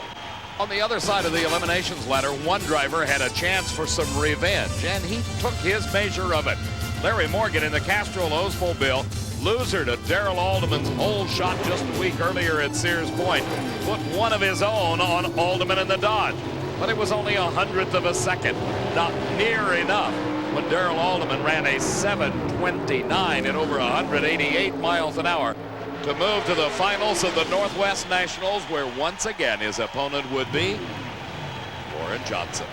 Yeah, and we lost lane choice there, and the boys are just going to have to tune it up a little bit for this final round. You know, both lanes are good here. We just need to get the right combination on the clutch and get through the gears and not spin or shake. Well, Alderman did all of the above and more, including leave on Johnson. But on this day in the Jet City, he did not have all that it took to beat a more powerful automobile. Warren Johnson won it. Well, my friend, you did something today that few have done all year to that dominant Dodge. You just flat out powered it. I'll tell you, that is a statement there. I mean, those guys are tough. Not only Darrell, the whole Wayne County group really deserves a round of applause. Our guys are no slouches either by any stretch of the imagination, but I'll tell you, it's rough beating those guys. Well, Warren Johnson kept whittling away at Darrell Alderman's Winston points lead. Bob Glidden stayed third, Scott Jeffreyon fourth, and Ekman remained in the fifth slot. The Tour took a much-needed week off after Seattle before heading to the land of 10,000 lakes. Brainerd International Raceway, Brainerd, Minnesota, the Quaker State North Star Nationals. And I really don't think that Richard Hartman's car is haunted, Dave McClellan, but there's something going on there I wouldn't like if I was him. Steve, I think this is one race he would have wished that there were 3 weeks off and he just didn't have to go. In the far lane, Richard Hartman had problems. You could see the fire coming out from underneath the car. He got the parachutes out and was on the fire bottles, but had a wild ride. Richard, that was an incredible job of driving to get the thing stopped so you could get help. Yeah, I was trying to get the car stopped. I don't know what happened. it was going along decent, and I think it had a cylinder out. When I picked it up, maybe it hydraulicked it and blew up, caught on fire, and I got on the bottle as quick as I could and got... The bottles knocked it down, and then it came back on you. Yeah, it came back pretty strong, too, because it was inside the cockpit real good, and I just tried to get stopped and get out of it, and then the seatbelts got hung up. I couldn't get to them real quick, and... Other than that, everything was fine. Yeah, other than that, it's fine. But you are fine. Yeah, I'm all right. I don't think the car is all that badly damaged either. Buzz, Richard, I'd borrow some Lucky Charms from Joe Amato. Lord knows he's overstocked. Jack Wyatt's another funny car racer that wished he had had a 4-leaf clover on that day. Into the guardrail. The car then burst into flames into the other guardrail, and Wyatt had his hands full getting the car stopped and the emergency hatch open. Jack, an awful lot happened in just a few tenths of a second, beginning with, what, a blown engine? I would assume that's probably what happened. I broke a rod, and then I got in the oil, and then come around on me pretty quick. And it's typical. When they hit one wall, the body moves over, opens the throttle, and you hit the other one. We've seen it before. Once it hits that wall, you're kind of skating around in the oil and stuff. You really don't have much control. I was more concerned trying to keep out of Ed's way and just try to get the fire bottles on and get stopped. Other than a little singe, you're all right? Yeah, just fine. Yeah, just a little broken-hearted, really. Hope to see you soon under better conditions. I hope so. We're going to see, take an inventory and stuff, and we'll see.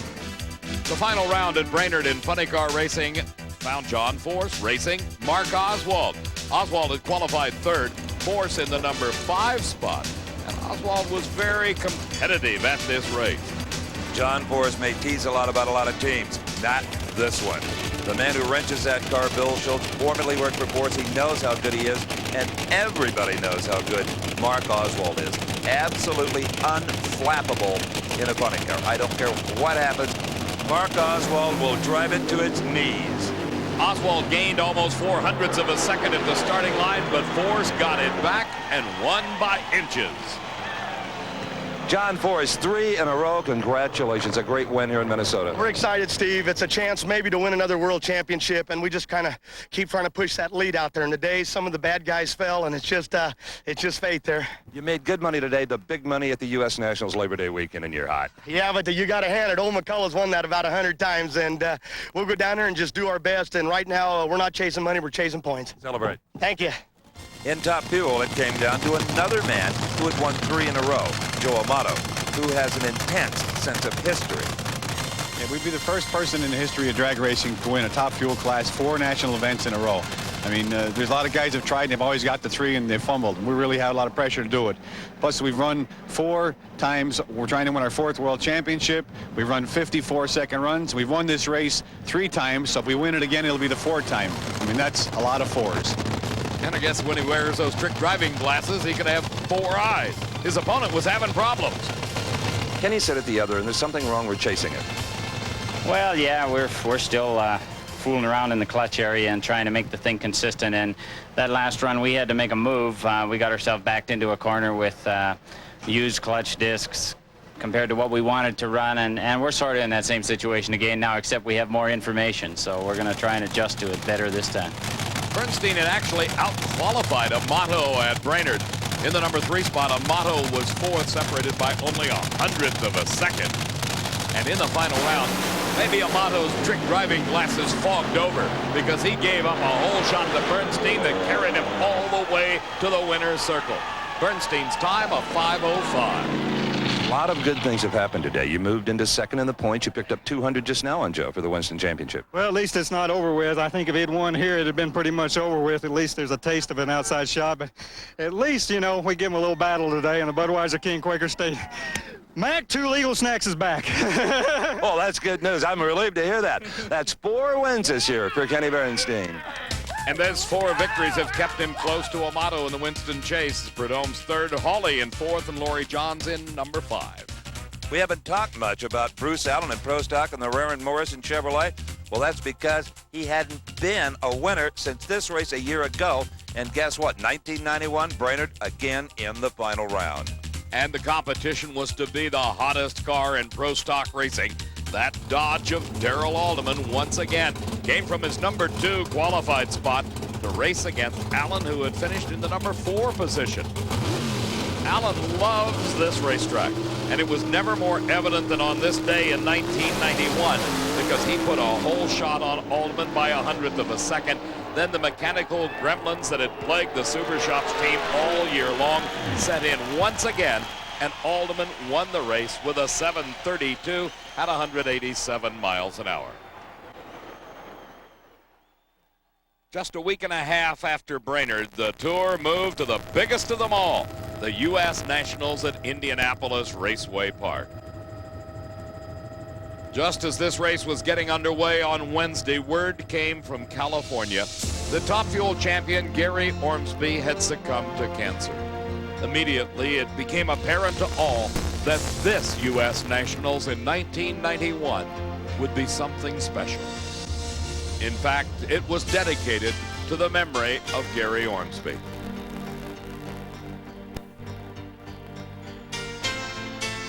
Since the early 80s, when Gary and his crew chief Lee Beard first began to make their mark in the Top Fuel ranks, Gary had been respected and admired by racers and fans alike.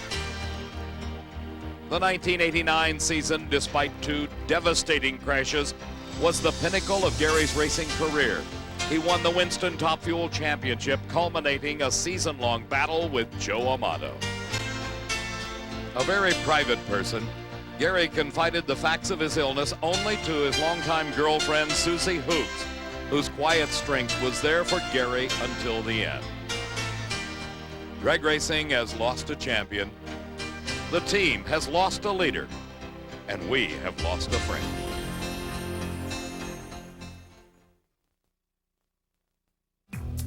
After the Northwest Nationals, Walt Austin and family had bought all the assets of Gary Ormsby Racing, and this was the very first Top Fuel event for Pat Austin. Well, in Top Fuel Racing, Pat Austin is batting 1,000. You've won your first ever round. Good job. Thanks. Overcoming that opening ceremony is the toughest thing I've ever done in my life. And 5:07. Great elapsed time from a great car. yeah, that's great. That's a good stepping stone, I think. In this round 2 race, with 40 alcohol funny car titles under his belt, Austin began to prove why he might be one of the great new Top Fuel drivers. Pat's hole shot 5:05 defeated Hill's much quicker 4:98. An emotional Lee Beard talked to Don Garlitz. Lee, I'll tell you, considering the trauma that you've been through, your performance is outstanding. Well, Don, as you know, it's very emotional times for me here. I'm trying to do the best job I can. It's very, very difficult. You have no idea how this has affected me, and I have a good team, and they're doing most of the work and allowing me to make the minor decisions that are making our car perform today. We're all with you, Lee. Thank you. In the final 4, Lee Beard tuned the car of Pat Austin to race against Tom McEwen. McEwen had qualified 7th, and he had his hands full as Jack Clark, the car owner, reflecting possibly the emotion of the moment, not only for Lee Beard, but also for everyone racing at the U.S. Nationals this year. I'll tell you what, Dave, nobody really wanted to beat that green and white car, but they're racers, and you do what you must. No one would beat Pat in this round. Pat Austin, his debut as a Top Fuel driver, you just threw out Jack Clark's car at 3rd base with a 5:03. This is a story that's going to continue for one more round this fuel car, and we're going to get in the winner's circle. Your reaction times are sensational. Everybody's talking about them. They can't even believe them. Well, it's just like a fight. It's obvious to a boxing match. You go in there and you establish your ground rules right away, and that's to let them know that you're there for business and nothing else. So I think you like to throw the right hook and hit him on the chin and let him know that you can throw a good hook. You got him on the mat so far. One more round to go. Rock and roll. That's youth showing for you. Rock and roll, what a phrase, and that's exactly what he was doing. Great. Felt good, man. Good job. Lee, this car just keeps running better and better, and Pat is a natural in it, apparently. Oh, he's doing a super job. He's like the Ayrton Senna of drag racing, you know. I'm awful lucky to be in this position to have such a good driver here at the U.S. Nationals. And I think you'll even be more impressed when you see that reaction time. Oh, we've been watching him all through qualifying and eliminations here. He's phenomenal. Lee Beard, of course, referring to Ayrton Senna, who is the great Formula One driver. But elsewhere in Top Fuel eliminations, there were points to think about. In round 2, the top 2 in the Winston standings met head-to-head. Kenny Bernstein, with that hole shot victory over Amato just a week and a half earlier at Brainerd, Minnesota, getting psyched up to try to do it again. Amato was the #1 qualifier at 4:95. Bernstein only #8 at 5:06. But when the two met, the reaction time went again to Bernstein. Did he have the performance to again take the measure of Amato? Yes, he did at 5:05. They're the great team out here right now. We all shoot for them. To help your championship hopes, you had to get Amato in an early round, dispose of him. You've done that. You didn't really want to. You'd rather later to the final, but if you had to, this is the only hope we've got. Otherwise, he's going to walk away with it. But we're happy right now, and we got some work to do now. Great job. While Bernstein was ecstatic with the victory, Amato felt the pressure. Well, Joe, you and Kenny are great friends, but fierce competitors. That hurt. Well, you know, Steve, we were running good. You know, I messed up. I overstaged. I had to back up, and it threw my concentration off a little bit. And, you know, he's going to be right there. And the car fell off to a 5.10 a little bit. But, you know, I got to get all the credit over here for not being aggressive on the line, I guess. You know, I was aggressive, but I just wasn't, you know, didn't get the light. What can I say?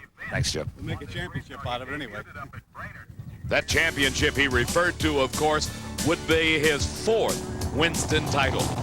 Pat Austin not only had to confront the emotions of the moment on the Gary Ormsby story, he was also trying to do something that no other driver had ever accomplished in the history of drag racing: win 2 national event titles on the same day. He was competing both in Top Fuel and in alcohol funny car.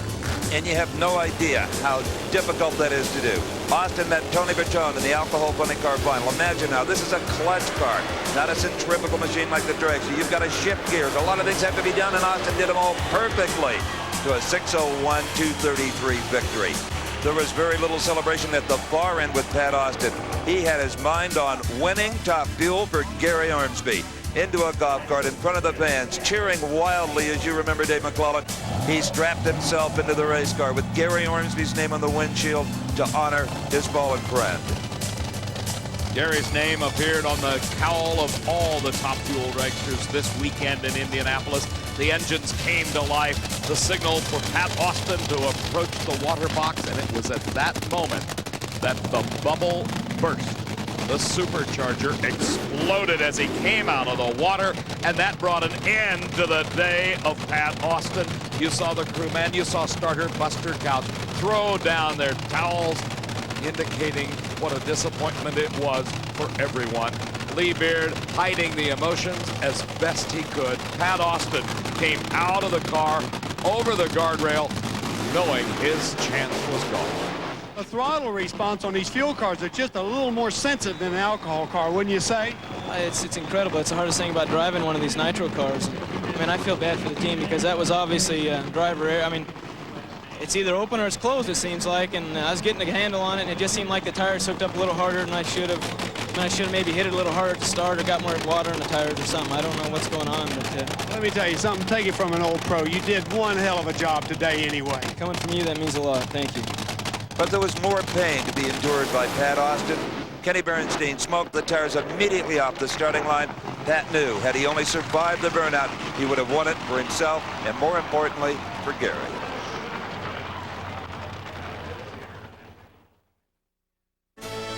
Labor Day weekend and Indianapolis Raceway Park is the site of the biggest and oldest of the special races within races. We're talking about the Big Bud Shootout for funny cars, and these were the 8 drivers that competed in this event this year. The final round, who else should meet but Jim White and John Force, just as they had been battling all season long in the Winston Points chase. And Jim White had a stranglehold on this event. He was a low qualifier, had a new national speed record, and John Force saw some of that speed out of the left-hand side of his car as Jim White won the Big Bud Shootout 5:16.288. Incredible round. 5:16. Whoa. 288. Wow. Wow. Wes told me to hang on. He said the air's going to be a little better and those guys are going to be ready for us. Force, he is a world champion and you have to be ready for him every time. He raced me in Seattle. He beat me at the starting line in Seattle. Wes said we're going to be ready for him at the Big Bud Shootout. Jim White and Roland Leong hardly had a chance to celebrate their $50,000 victory because the next day it was back to work. The finals of the U.S. Nationals in funny car, their competition. Who else? John Force. That's his crew chief, Austin Coyle. He was trotting back alongside the Castrol Oldsmobile. It was a switch of lanes for the 2 drivers from the day before, but the outcome was certainly no different. John Force saw a whole lot of the Hawaiian punch car, even when the roof hatch flew out of it, but that didn't slow it one little bit. Jim White won his first ever U.S. Nationals title, 5:27, 283 miles per hour. Jubilation at the far end doesn't even begin to describe it. That was one of those $100,000 plus weekends for Roland Leong, Jim White, and the crew chief Wes Cerny. Well, Darrell Alderman, we've talked an awful lot about him in this video, but the one thing he has not accomplished in his career was winning the U.S. Nationals. The number one means a lot to any racer, but winning the U.S. Nationals is something you never forget. Larry Morgan knew the feeling. He had won it before and would be tough in the final round between the Dodge and the Oldsmobile. But as usual, Alderman had everything together. Steve, it's remarkable that Alderman can seem to rise to the occasion. When he needs a good reaction time, he can pull it out of the hat, and he certainly got one at the U.S. Nationals. That and the car stuck well in first and second, and the Dodge powered to a victory, a 7:29 to a losing 7:30, and Alderman had his first ever U.S. Nationals crown. This is another dream come true, as I've been saying. This is the biggest single event any race car driver could win, and all of us wanted it real bad. Here's a guy that wanted it real bad, wants to shake your hand. Larry Morgan. From the immense facility that is Indianapolis Raceway Park, the tour moved to Maple Grove Park for the Sunoco Keystone Nationals. Quite a contrast from Indy to the countryside of Pennsylvania. But this facility is country in only its setting. It is uptown when it comes to performance, especially if the weather is just right. And the weather was absolutely perfect for drag racing, as Vince Curry and Lou Frain's Oldsmobile in the far lane found out when he challenged Darrell Alderman in round number 1.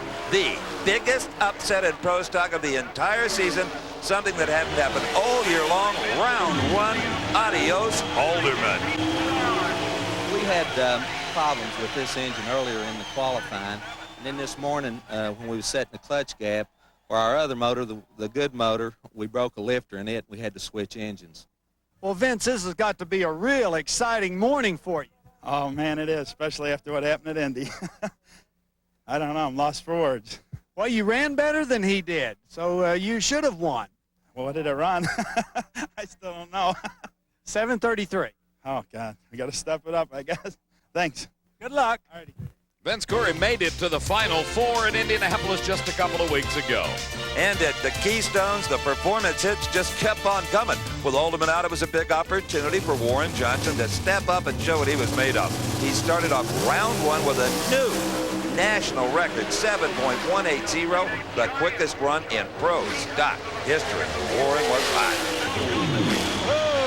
Got a new national record, 7:18. Oh, Don, I said it was going to be fast out here today. The fuel cars all stepped up. There was a lot of fours the first round. I knew it was going to be fast.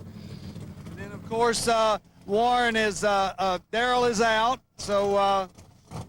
Well, that'll help a little bit. The record's another 200 points, 250 keep low ET. Things are looking up now. Well, he hasn't won the world championship yet, has he? No, we're going to fight this thing down to the wire.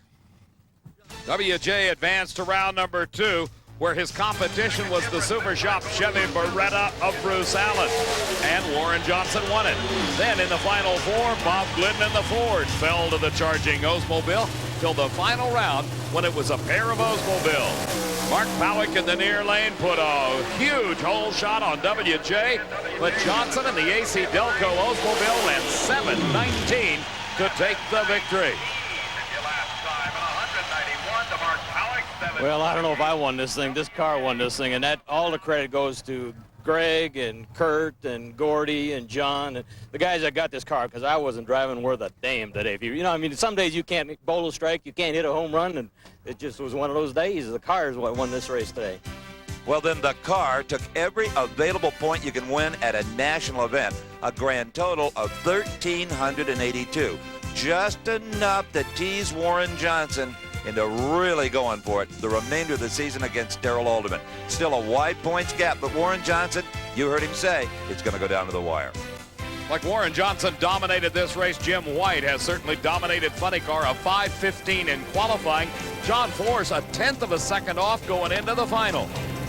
We did what we wanted to do. We made it to the final round, nice and calmly to make sure we're going to hang on to our points lead for the year. Now we're going to go for the throat, and hopefully I know how to come up with that 21 or 22 and make this a drag race. And it was a drag race no one will ever forget, especially friends, fans, and crew of the Jim White-driven car, the Hawaiian Punch machine of Roland Leal. Because not only did he drive around John Forrest, he set a new national record in the process. 5:18. But let me tell you what, a new speed record, 289.94. Wow. Thank you, Don. Wes told me that we've just been babying with this thing all day. We put a blower on the semis, as you remember. He said, let's just put a little nitro in it, run it to the finish line this time for the first time. I congratulate Wes Cerny. What a great, great crew chief. White's victory at the Keystone Nationals moved him even closer to John Forrest, but the Castrol-Olds continued to hold a dominating lead. An impressive performance by White. You know, Joe Amato is a native Pennsylvanian. He lives only a few hours from here, started racing at Maple Grove, but has never won a race here. Is he superstitious? I think so. We've got 3,000 people here cheering for us, and they're putting a lot of pressure on Joe Amato. But, you know, it's always been a jinx. There's a monkey on our back at our home track here in Reading, and this year we kind of took a lot of precaution to really prepare the car real good. And I've got my Italian horn on. My mother-in-law told me where this is real lucky. My mother-in-law's home saying, I got all the old ladies in Old Ford saying rosaries for me today. And so we're just going to pray a little extra hard, and hopefully God will be shining on our side. Kenny Bernstein is the only driver that has a shot at putting a stop to Amato's charge to a fourth Winston title. This is a pivotal race in the Winston Championships. You've got to do well here this weekend if you're going to be in this hunt for the points. Have you and your team done anything special for this weekend, or is it just business as usual? I wish we had something special to do, Big, but we don't. We're just doing business as usual, trying to make the car go as quick and fast and be prepared as we can not to have a mechanical failure. It's going to take everything we can do to keep up with Amato, and it is pivotal this weekend. Well, to race Bernstein, Amato rolled to the starting line with a Ziploc bag full of Lucky Charms stuffed into his fire suit, and apparently something paid off. Watch the Bernstein car. It gets wild. Straight up in the air. Only alert driving by Bernstein prevented a blowover. Only alert driving by Amato presented an upset. What'd you think as it was going up? Man, I was mad. I just knew I was going to have to get out of it, and I knew he was history. I knew because we were running good, and I said, man, and there it goes up, up, up, up, and all of a sudden you can just see sky, and I said, that's it, all I can take. Off the throttle and crash, and I knew it's coming down hard. I was lucky it didn't go over on us. Don Prudhomme was coming down hard on the entire field. He qualified number one at 4.91 seconds against Scott Galetta of 4.96. Then Corey McLean at the bill, 4.95. Frank Hawley down the tubes at 4.95. Prudhomme versus Amato. Could he run another 4? The question was, could Joe Amato break his jinx and win his first ever race at Maple Grove? Prudhomme was there to stop him. 4.95, 278 miles an hour, and it was all Prudhomme this weekend at the Keystone Nationals. The celebration at the finish line between the two drivers, but Prudhomme had one of the greatest days of his career. His 4.91 in qualifying was the quickest time he had ever run. Amato held on to the lead over Bernstein, and Prudhomme solidified his spot in number 3. And did that ever whet everyone's appetite as the Tour moved to a super track? In fact, the quickest and fastest drag strip of them all, Heartland Park, Topeka, for the AC Delco Heartland Nationals. Steve, after the spectacular performances at the Keystone Nationals, like 34-second runs in one weekend, Jim Murphy bedazzled him in funny car qualifying at the Heartland race. He took his holy smokes Dodge Daytona to the starting line, but it didn't make it to the finish line in one piece. Well, this brought a whole new dimension to the term flip your lid. Watch this. Kaboom.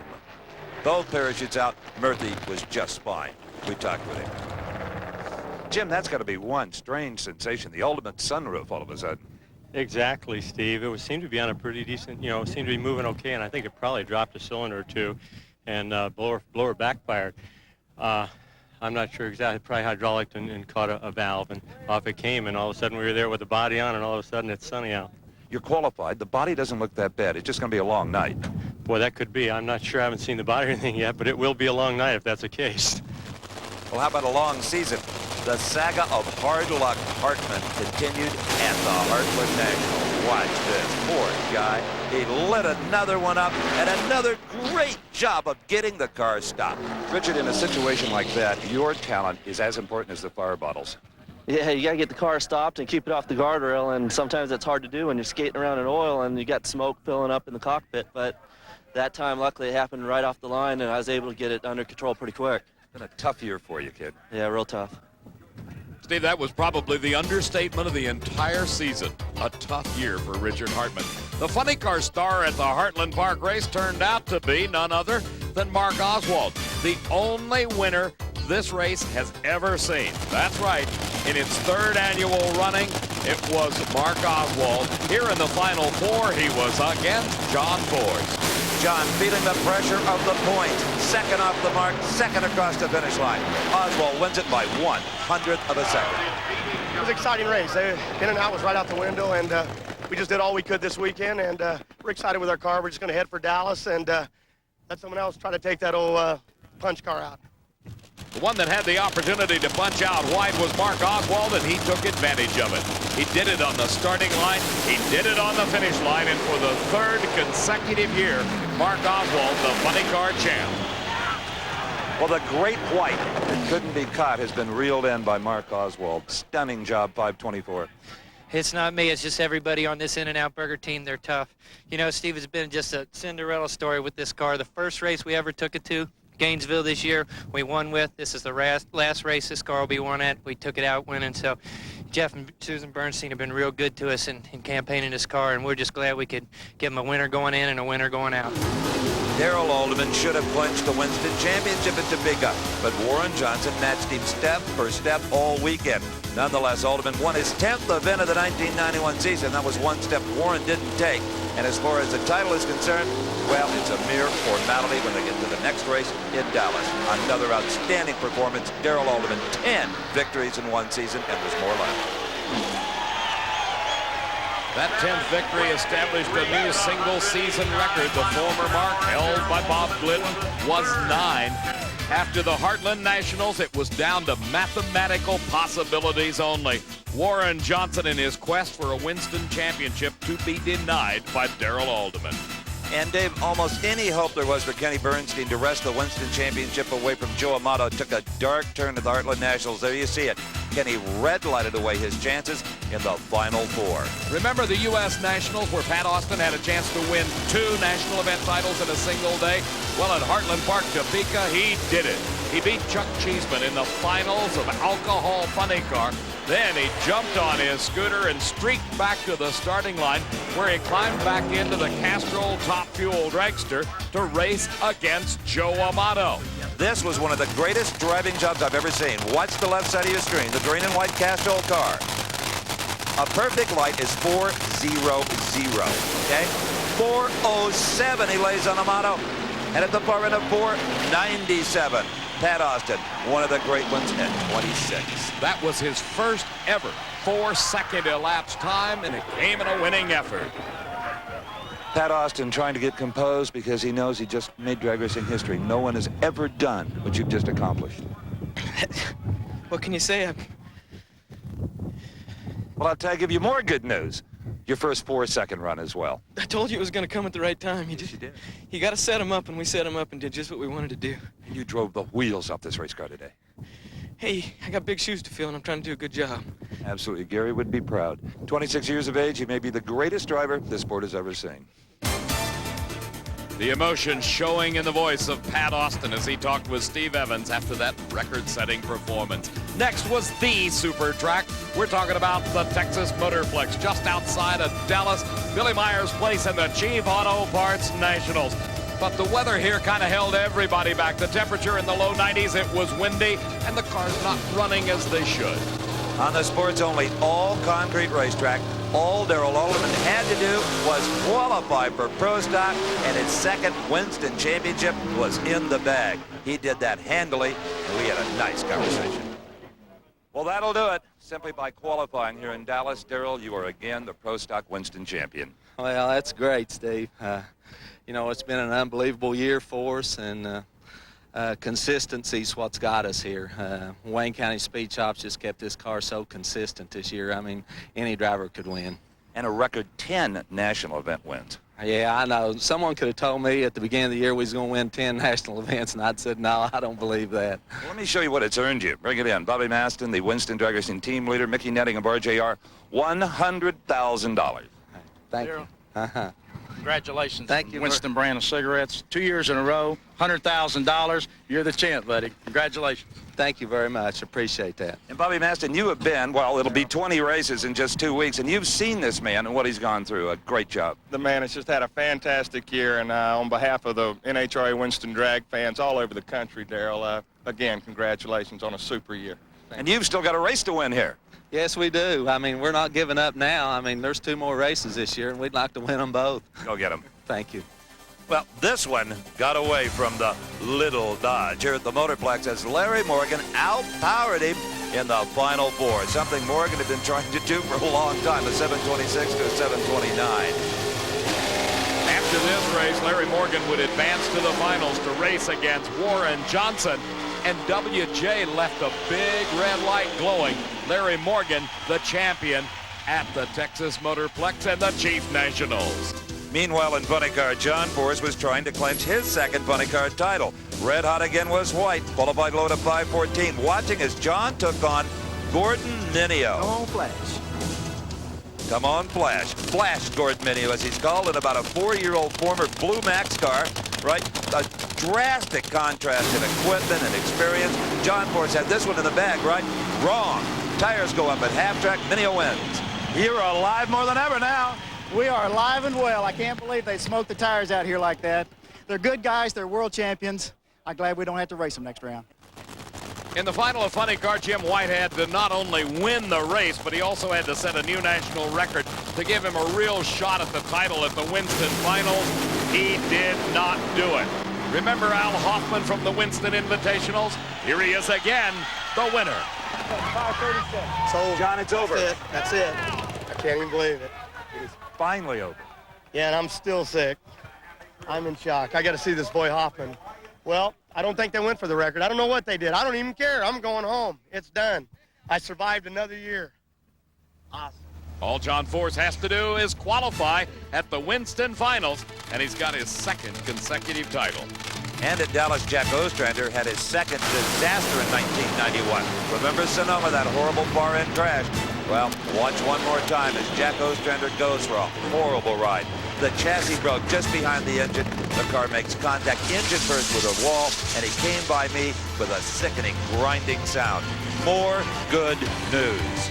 Jack Ostrander was helped from that race car and did not even go to the hospital.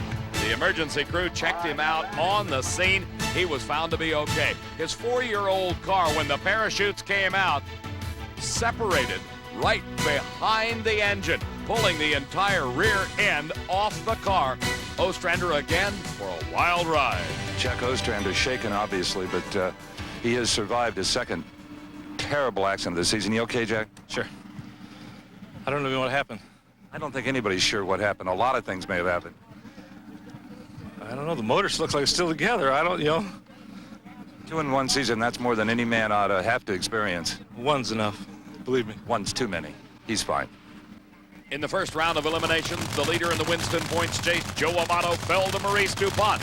That opened the door for Kenny Bernstein, who would have to win this Chief Nationals. Find Joe Amato going out in round 1 at the Winston Finals, and Bernstein winning that event as well. This is the time you're glad you've got such a huge points lead. You may need it. Yeah, it's never easy, I guess, in racing. You never know what's going to happen. Just an unfortunate situation. We'll be watching Bernstein, all of us together. Yeah, it'll be interesting.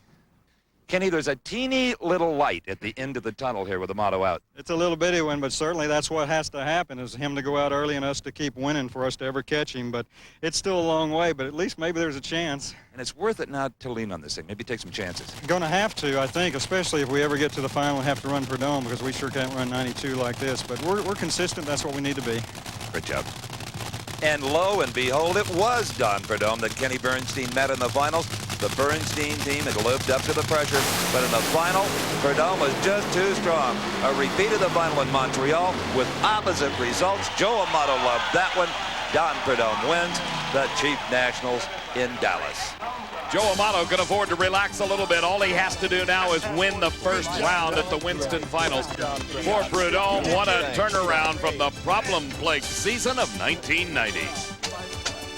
Well, 1991 ended right where it began. The Los Angeles County Fairplex and the Winston Finals. A huge crowd on the second weekend following a rainout. Didn't dampen their enthusiasm one little bit. Now, Joe Amato, as we said, had to win in round number 1 to clinch the title. He was up against Oklahoma's Jimmy Nix, and he did exactly that. Amato had qualified number 2 at a 4.94. Very good on this pavement. Nix was the 15th qualifier.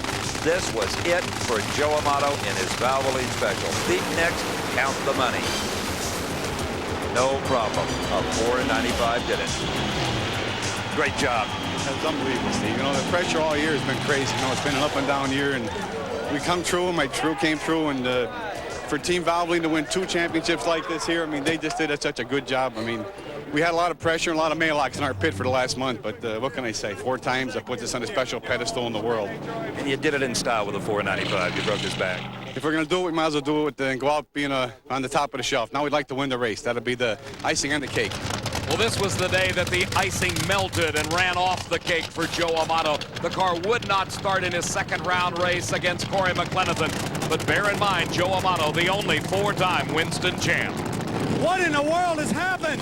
Well, we've had this problem 3 separate times at this race. It's not pulling the fuel up. Somewhere in the intake line, we have an air leak, and it's stuck in air.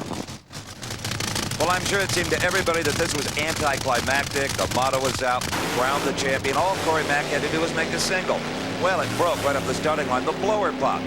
A simple single run, right? Only Corey Mack knew that he was sitting in a runaway. He started waving in case any of the emergency trucks might come out on the track. When the blower banged, it opened up the fuel system. It was sucking air and fuel into the engine. Right here, he is burning up the brakes on that car.